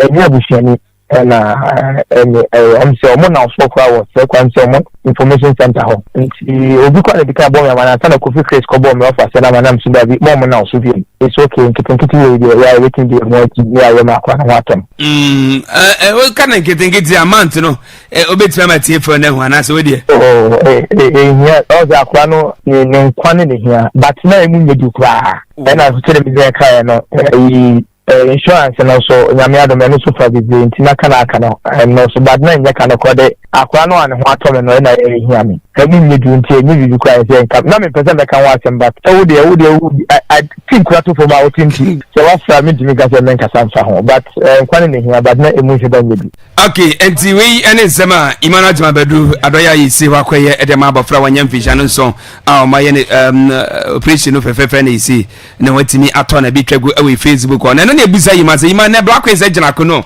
ye bo editia oman ye friend Nigeria oni aba Ajimabadu ejina ma yi so bo bi minim di asem ni so kan da kire mo ade ma sho omo ma ti mi na o se ma chi ba bo bi Ajimabadu e bi anko fo be nim e bi o de so ni bi fa family ho and the diamond kasa omo last game no say na say third goal no nti mi we na me church no 102 dia so far so nti in mojira hodin when it comes to women football ya dia be izamaye is a crowd because omo type of ball omo bono omo Morocco for different teams nti say you call all out because of the qualify this is the game you plan the 20 game dey ko siwo ayi omo the penalties Egypt the penalties here no say the 20 man could be na we 20 no qualify at least last time me say kianakin and they qualify nti ga you know my e so ka ho a nti do boy nti you bet my and say ya you had pay beta omochi say the be ya ebitima akuyama ye mobi but the pay beta omochi they should go all out no mu obi a ati omo fa se match na kwa on the first one qualification no mo nyama e me say mo be dey so no mu yem no man qualify kwa you appreciate them but whatever it is they have to bring everything out of them and try win the game so that we can qualify. Mpabone support na na ebe mo ya wufi. You enti we ene nsema yimaka edi afa Black Queens of Ghana ho na no we be kai omo ne kuja afi no ai se GFA player standard contract letime bae ene so ebuza no chirema ima adi ma no de asede mbodru edi ema osakofo mo ana afi so mpenifo na aka se omo nya timi ka omo tibo ma sa player standard contract no etime bae. Maybe time another PFAG Professional Footballers Association, you know, Osenkufo Edaya no, and Tony Buffley, Secretary Sane, August 9 for Stephen Apia, Kwame, you know, you better win your assay. And the minia and Tokwa, we start here the very 6 years in the end is my because me, I'm a product of Ghana Premier League. Now, me call, if you make Bob, we come back if we call. For more than 50 years by, you know. The time the ball Ghana Premier League, apart from the ball, you know, Ghana Premier League players need na now for so minimum period and a minimum payment here. Simply 6 years with this fight, 6 or 8 years with this fight, say a standard contract, I'm a boy, you know, and say, and easy. It's not a book of phone about no, but I want to fight here at all last. I'm gonna be true. No, I should say a team paying for no, or my say, oh, woman, your boys in the year. But Karen or Edging, team paying for no. A sponsorship will mean, or be calling a job, you know, this kind of a right team or multi 10 players. So your house Kotoko was the last time I was a Kotoko player $100,000 so I want him. It's not easy. Here, team play for no too much. However, there's so weird, Jumano. Yeah, and yet your footballers, you know, and yet better so, and yet team back on your team, you know, let's not go teams bad 12th in the league. It was 400, 300, 500. It's not easy. Minister team pay for no bread, but at least out the no crown on me.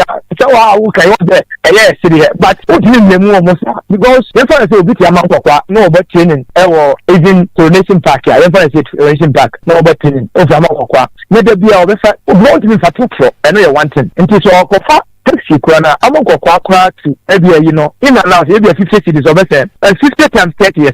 Yeah, I brought the salary in the school. Yeah, 1,500. 1,500. And young mum, boot to talk, and young mum. It's not easy, but you cannot blame all of them. Yeah, because I could say, yeah, and she said, that number say, yeah, you're matter. Almost for now, we will still fight. If there's a lot of sponsorship, the league in the a lot attractive.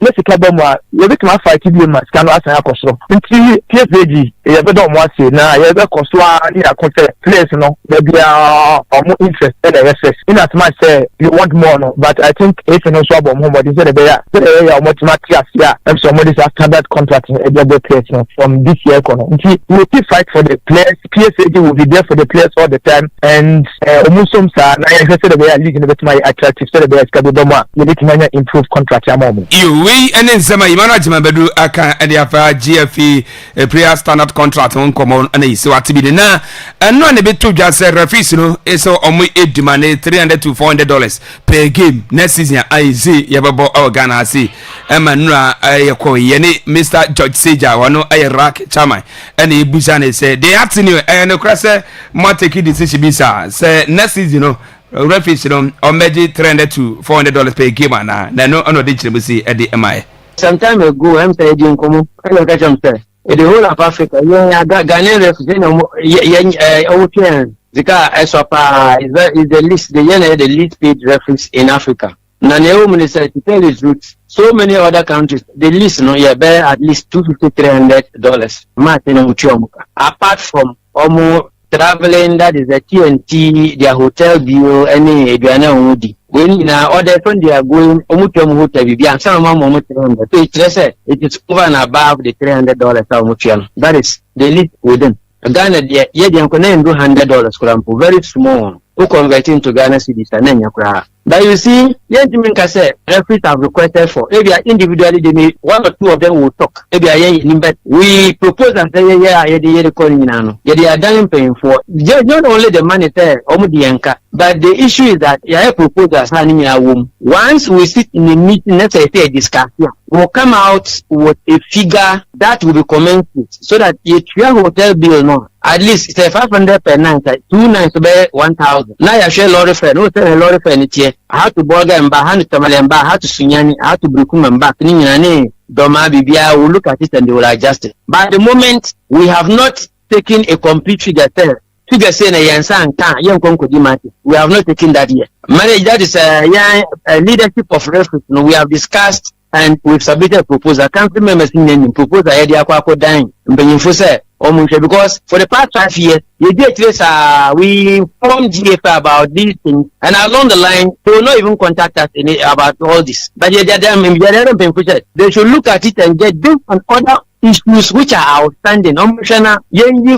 So that yes, next season it will be on a clean slate. We don't want to have packages are able to another new season. Oh, okay, but the proposal and the media corner amount to the most 300 to 400 and within that range, but what is happening is your probably be subject to do our safety net in the same. You wait my proposal, moment $500. Nippon so ability to pay a pamacho. With the emotional, debate matters and negotiating figures to how we handle it. Something that will be say you come crana. It shouldn't be the 1,100 Ghana new league no more. That one will be highly unacceptable. We are not holding anybody's feet to sell. Yes, and yet $400, $500. You could match. We have not said that. If 1 or 2 people have said it in the background, fine, that's good. But I'm telling you that we will discuss this. One day the meeting, we will discuss it and find a tenor session. So that we will agree on the figure and stand here. You better say a Canada, Dabino, Mizum,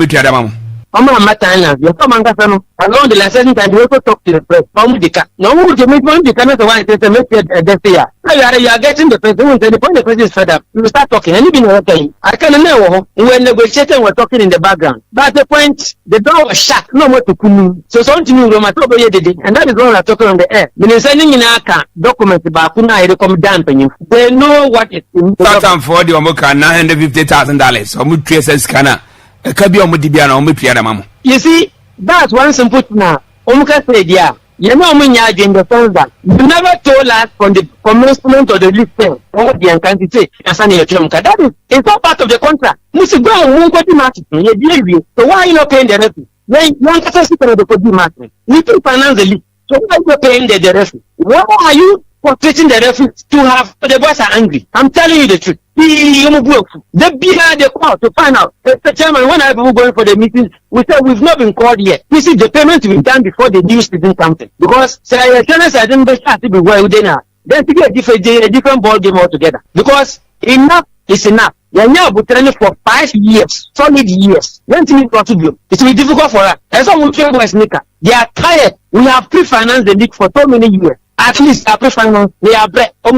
So that going forward, you come out to sleep. Tuesday, don't tell us, no, yes, I'm going for 4 weeks to build. Now, you're done 12 weeks. Having a part to say, oh, you have a risk. We have worked for it. The boys have worked for it, and they pay their own salary from their own salary. So pay them. That's what I want you to do. Okay, and Omantia nurses, matches. I will not say anything at the moment.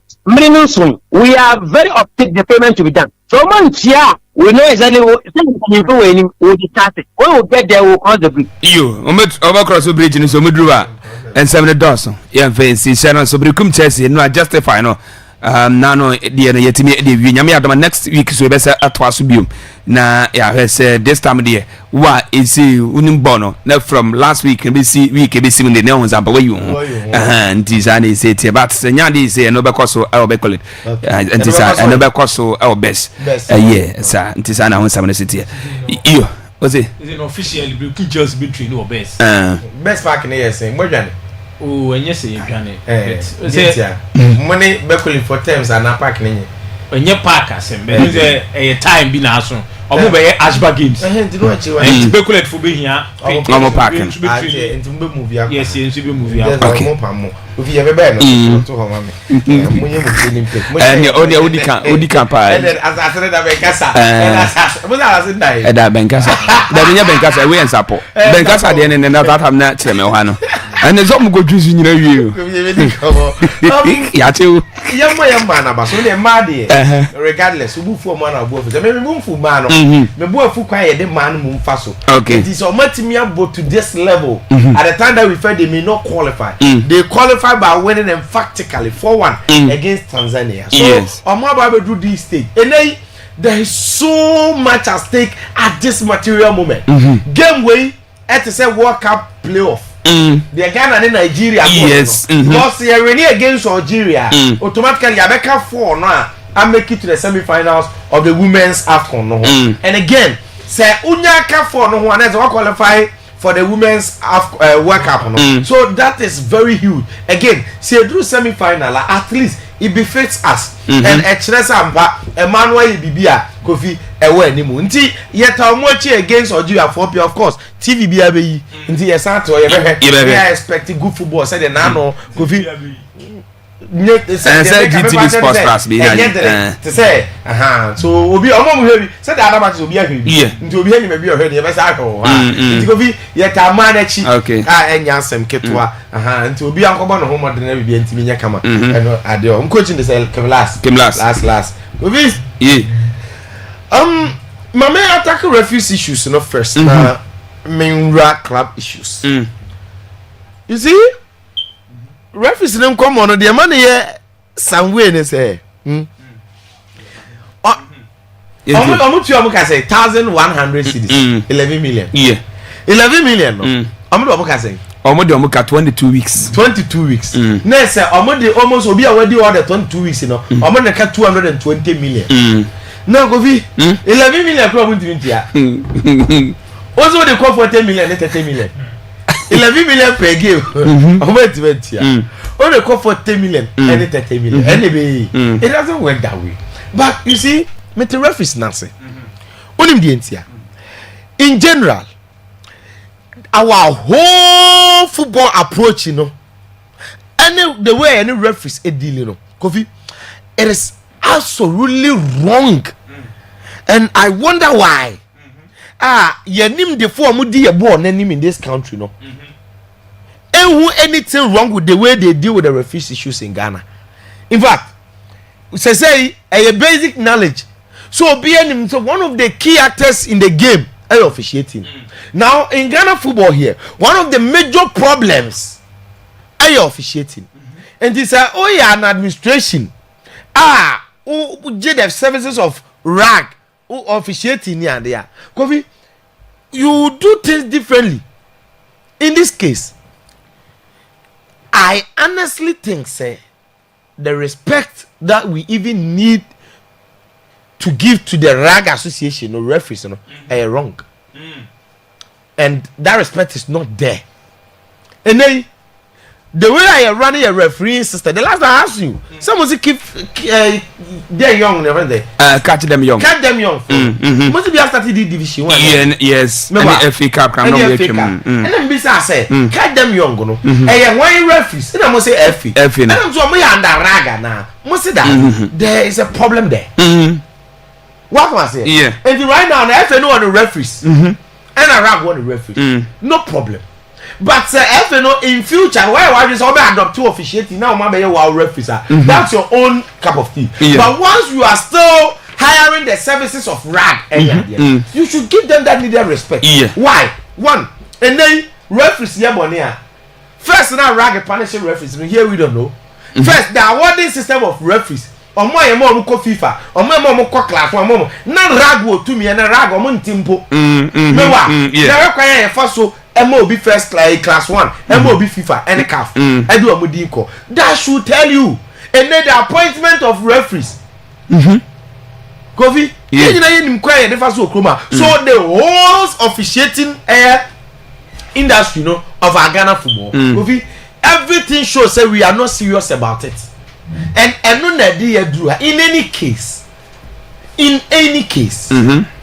Kofi, in this Ghana economy. You owe referees 220 million. Each person. Oh my God! In this Ghana economy, you do become 200 million. Ghana football. I mean, you are unable to pay referees for 22 matches, and then you just start the season. What was it? And look, maybe the NSA ragaphone. I must say, so I must sign a letter compa response to crowd on. So I'm going to propose a response on Monday. I'm requesting for a meeting to meet the FA. No one so reference nature on one side of maybe I know maybe a course in Ghana football. I'm going to say FA in few. But at the end of the day, we can be now. You appointed referees by 5 per game. Yeah. and 4. 5. Okay, 5. Yeah, 5. What you say? And the COVID referees are here appointing here, and we would need them. In every game and Sunday born also Division 1 Premier etc. Women's football. And the whole refereeing industry, we need to streamline things there. These people know. I don't know why omonye the problem na from baby no in terms of officiating ni bibia. FN so kan ho bi.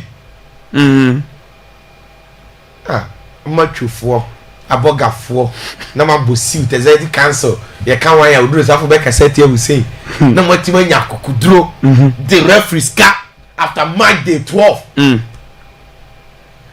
22 weeks we am for ba referees ye ni mo what the back 220 million. Hey, could we just get it all? And I wonder, say referees, every woman is careful. Because me more league won't come out, make 222 million. Meanwhile, wake up about one amco. Afcon about one amco. Or I did the about one amco, per diem near there, Momo de Yanamoka. Into officiating in Ghana, no crown, could be a bedroom, baby, no. Here are referees. Now, referees and so omwabi. Because minim say you come no, say you FIFA badge no, say you interest ben you. If omunyina ya no kro say oyanji asika yemwa. Ye be statistics in na referee say di board. Omunyina akoya no kro say yanji asika yemwa because all the referees ka 22 weeks. You don't expect to start a league. Yeah, be. Now me ya ball okroma. Now the referee count 22 do be di me match I mean you need that. Me you need that. Onya no efe wa hin no di be di match. Find a man and scatter aduane di here.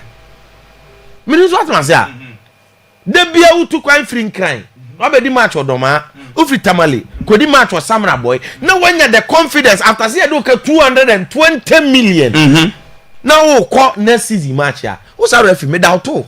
Minister what was ya? Yeah, me know ya. Down too power motivation could do over match. Obe chide ba mati ase. Enti eno kan who be na referees no. Kofi say they be you can say they are easily influenced that. And one problem part they be here discussing issues. Etiefui. Oh say we are discussing on the surface. Deep down. Class ni so mo na tia referee. Yeah.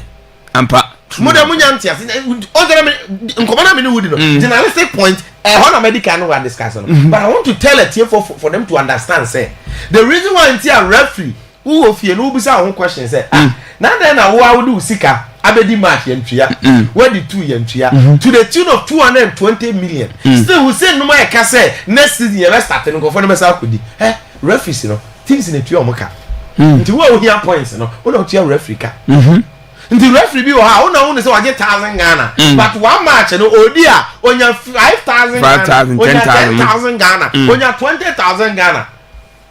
We are sitting in a country referee to me bobo or so on so on so kuta hesa keke so on so ko no mbode ko be referees dey be no mbode say cardless. I tell you sere referees dey be omanu mbode say cardless oman pe qualifications no when yazo zimia referee told to 1 billion on top here. Yeah, referee told to 500 million every mu dia no o se want so na mo last ya no on top here so the last ya no penalty bako 100 million penalty bako pa ko 100 million me guy referee go say unim de we ma wa family na da mo dey it's hard go be that is our problem. Say you sanitize your league now. These things no is it twice here good and the breed of it in here come and definitely cannot punish this referee. David. What was it? And you ferry any idea na yenka Kofi and can have referees ni bi omo ni awaiting the beba say baby na yo say omo ba hon omo fa no be sisu nya ne omo be sisu nya ndi oba na ebi o ya pon match no and who says referee no o be buy ya pon match no ka no already can say okay no wa waiting bas no Ghana football no I remember in terms of ko house match bi in agbovi ko sisi obo say ehio obo bana fe de agbovi obi aba sisi ya ba share no o me for away bas na ba the players they sit down they man pro referee so nya bas ya o maka e true pana me ka say maza o me du sinya no o na me di match no o dey waiting dey buy Kofi gase match bi e go draw sana mo mi anya nyoma awe team no na hope team na sa na ga no kope bass ma referee no ndi sana ye twem na omudi nkomo na njem se dia ye ka chese fo no bi wow na mprega ba kwata sama kwa nka no o mo kun crack mu ja hu he ai debia ya we teacher was say bi o ka o say sunyan match bi na away team no call referees room and me o de kasa no man free ho omo che ya home team so by away team edi kan no say ya ja and ye nyina ye ja ye ko match de yeah ba referee na de ba na bo order that there ye nyina ya ba ti ko body o de ti sa audio na say ma okay esro de okay mama izemenya enti ya na any problem ay hu pa mama command the referee 22 weeks and then say who punish referee say wakwaje bribe me nka mi ma entia referee ne da za me nka bi ntia no na referee ya nso e sofo and dey ntia referee no kwasem ni say ade ni ho no modern enya referees ni na ekope bribe by bribe no atumi nante but situation bi o one Jesus sika no your life will be in danger adentina men kas ma je bribe osofo ma be do say eneme nane ma no say me ye bribe da ma jibida by the system ana me ni wo mu no yem fan say be 5-6 years ago no say that system no na that's what they are that could nipa be because men show we referee bribe na ye kekan sometimes no eya na nye ebi wo a onkoje bribe ye wo referees decent referees ewe mu meka se bi wo a on tasty bribe ni bida but won tasty bribe no no so ne abo no pa ye say me makodi match usunyane na mi wo mi hotel room me koye ne team ne na de me koye me koda Elizabeth na me wo ha na team no a ono obohu mu no o ma ba ho o me ne me abekasa na mo bi and deny say team so no ma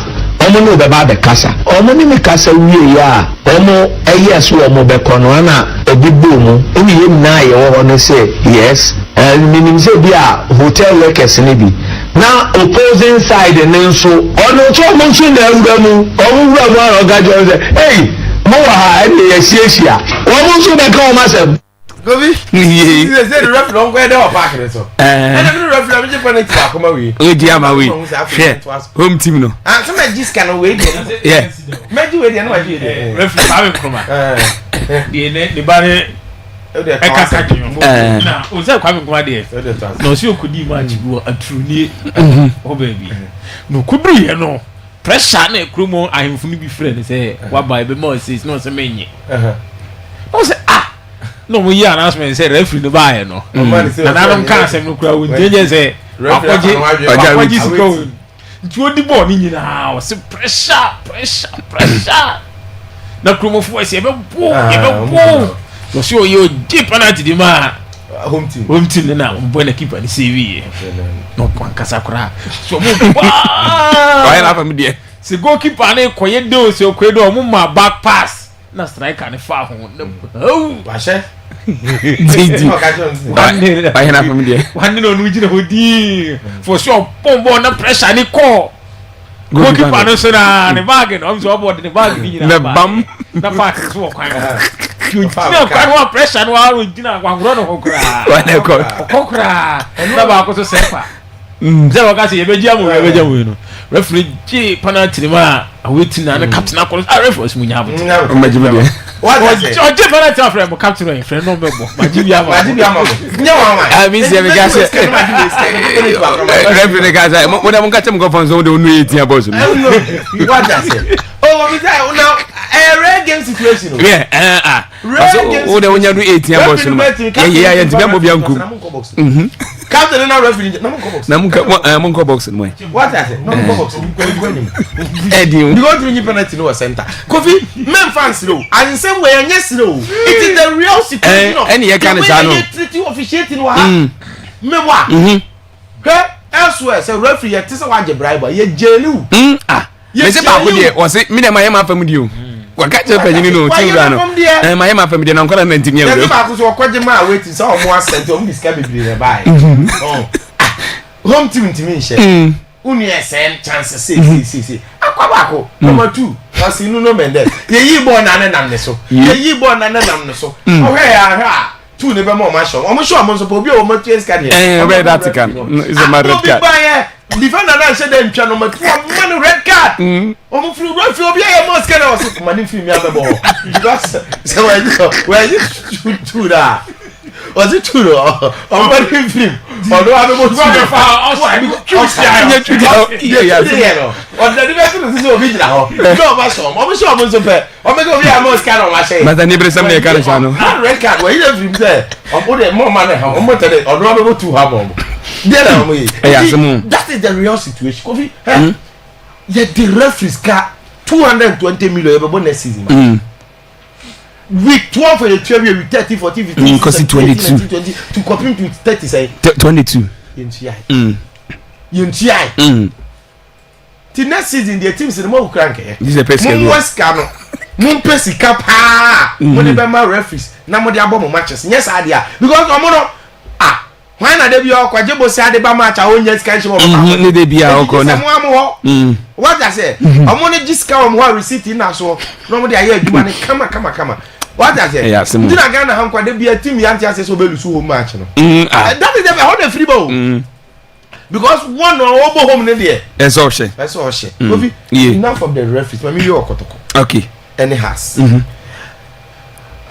also kotoko appointment me first of all 11 signing they say me players no ba nsem no mo kan ma tia ma be afam tiri confused because 11 play obi about 6 obi about 6 obi about 6 yes start ball no ye hwede be si yes we see defender na striker na there we defender okay defenders ba na eba me name na say Dennis Adams yo the inus your friend is Adams Inus Adams name Saba nti Kofi ye he said your players na be ye na mo appointment no o me what issues with Kotoko the way our structure our team no okay because I feel the IMC any idea no say IMC interim they should know say it's an interim so after season no almost structure team ni because interim there you want to be for interim management committee here more 5 seasons that be and it looks as that right now no almost fix nti also Mr. Charles Kweku Hammond or no marketing na brand of course they need somebody to market the club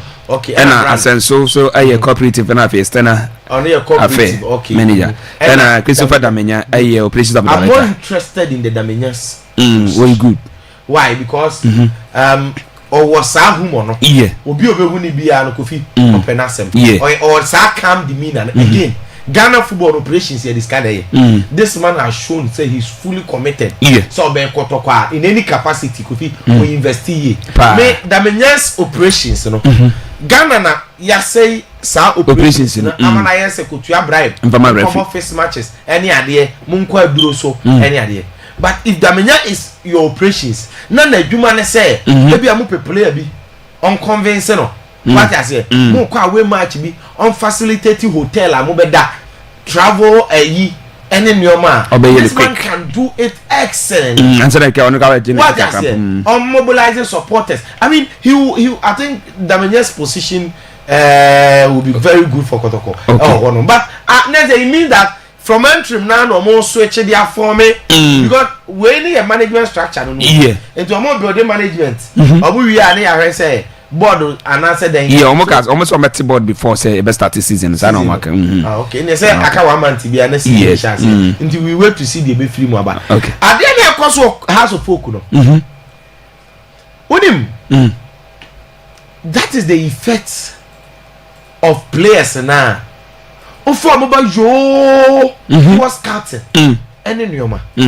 baby a result no the reason why I dey be me complaining say South FIFA approach ne enye first in last out de bia de oba last season no be ko this year we ka fa fofra ba nipa bebrebe no enti termination clause say e show mo contract ni ma yan say na mo say ye no mentiasie because they say Kotoko if every player what termination clause me not say Kotoko mo meet you omo ka Look at Hasselhoff.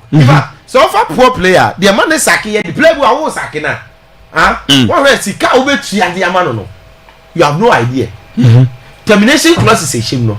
And then the players here when you have Hasselhoff scale. Ajete what they say? Ajete Francis Ajete. No, or it's my captain. Yes. No. And so what you say? What you 1.6 billion? 6 billion. And that is because of poor scouting. Any kind of recruitment because of a player, papa, you would have gained. Or team need or be fit into the system. You can't say every player be funny be and be fit in. But Kofi, when you poor scouting, you end up what you before so saki players. And the player na so no be chair.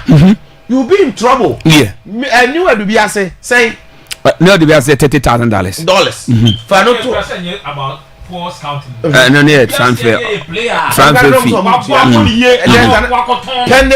Penny one, I'm a technical director. I'm going to buy sacking. And good. Imagine, say if all the players that are leave, because a lot of the players, say Kotokone, them are players and enjoy what is due in their contract. If this player decides, now only my debako, Francis Ajeti Diano, Omadi call Effie or my Effie need the case in the Mahas. Omadi Mahas, Omazako Pima has Zareni, and I can't say that the end of the coffee fat. It happens.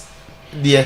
In law, in court proceedings, and then sometimes that's evidence now we hear adapt material movements. They know Zambia. They are not loopholes. We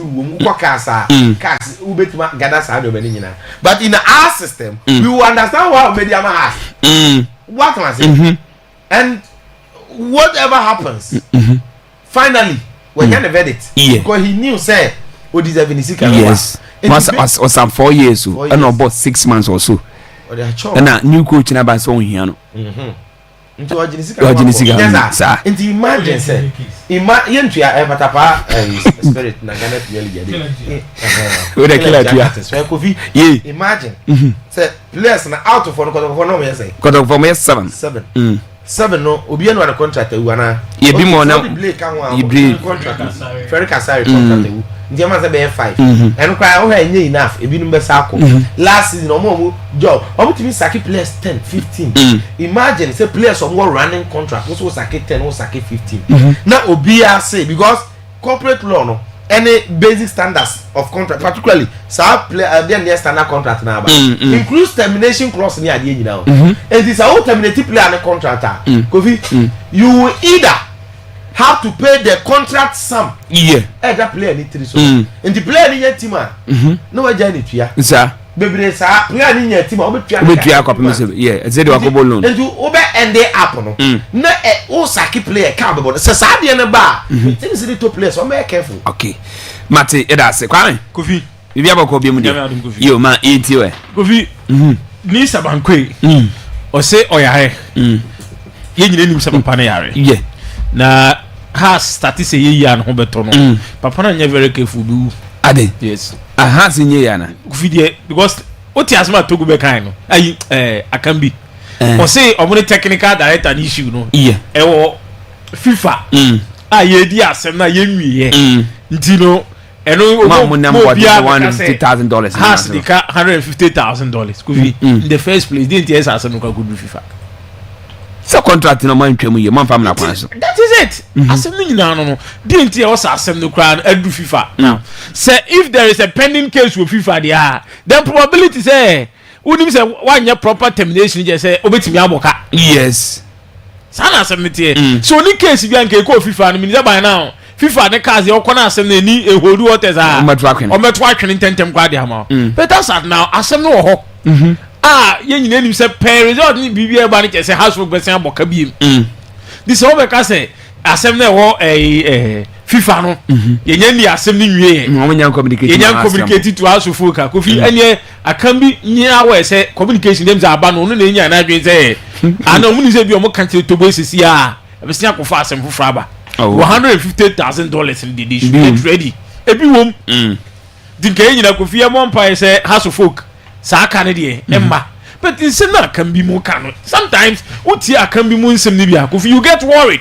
season say one year proper termination and you know say one year proper termination na e de kan nam so say akamu free so mo proper termination there then na house of folk problem they say but akamu mo anya proper termination and one year proper termination wo contract ma eye Canada ba they say the same proper termination no how many utua 1.10 na akwani guy is can 1.5 1.6 billion one utua 1.6 billion wa bra one year proper termination of contract na the same proper termination of contract na bi asia happen asia kodi FIFA o ti yenya abotre na enyamaye mo bi ankasi you see Adam ya because Nisa Mankwe one of the best managers house folk Kenya. Yes. The best, one of the best team house of folk Kenya. And such people like also omuti fears are or test answer ni bi agofi ne yare ni bi pi koso because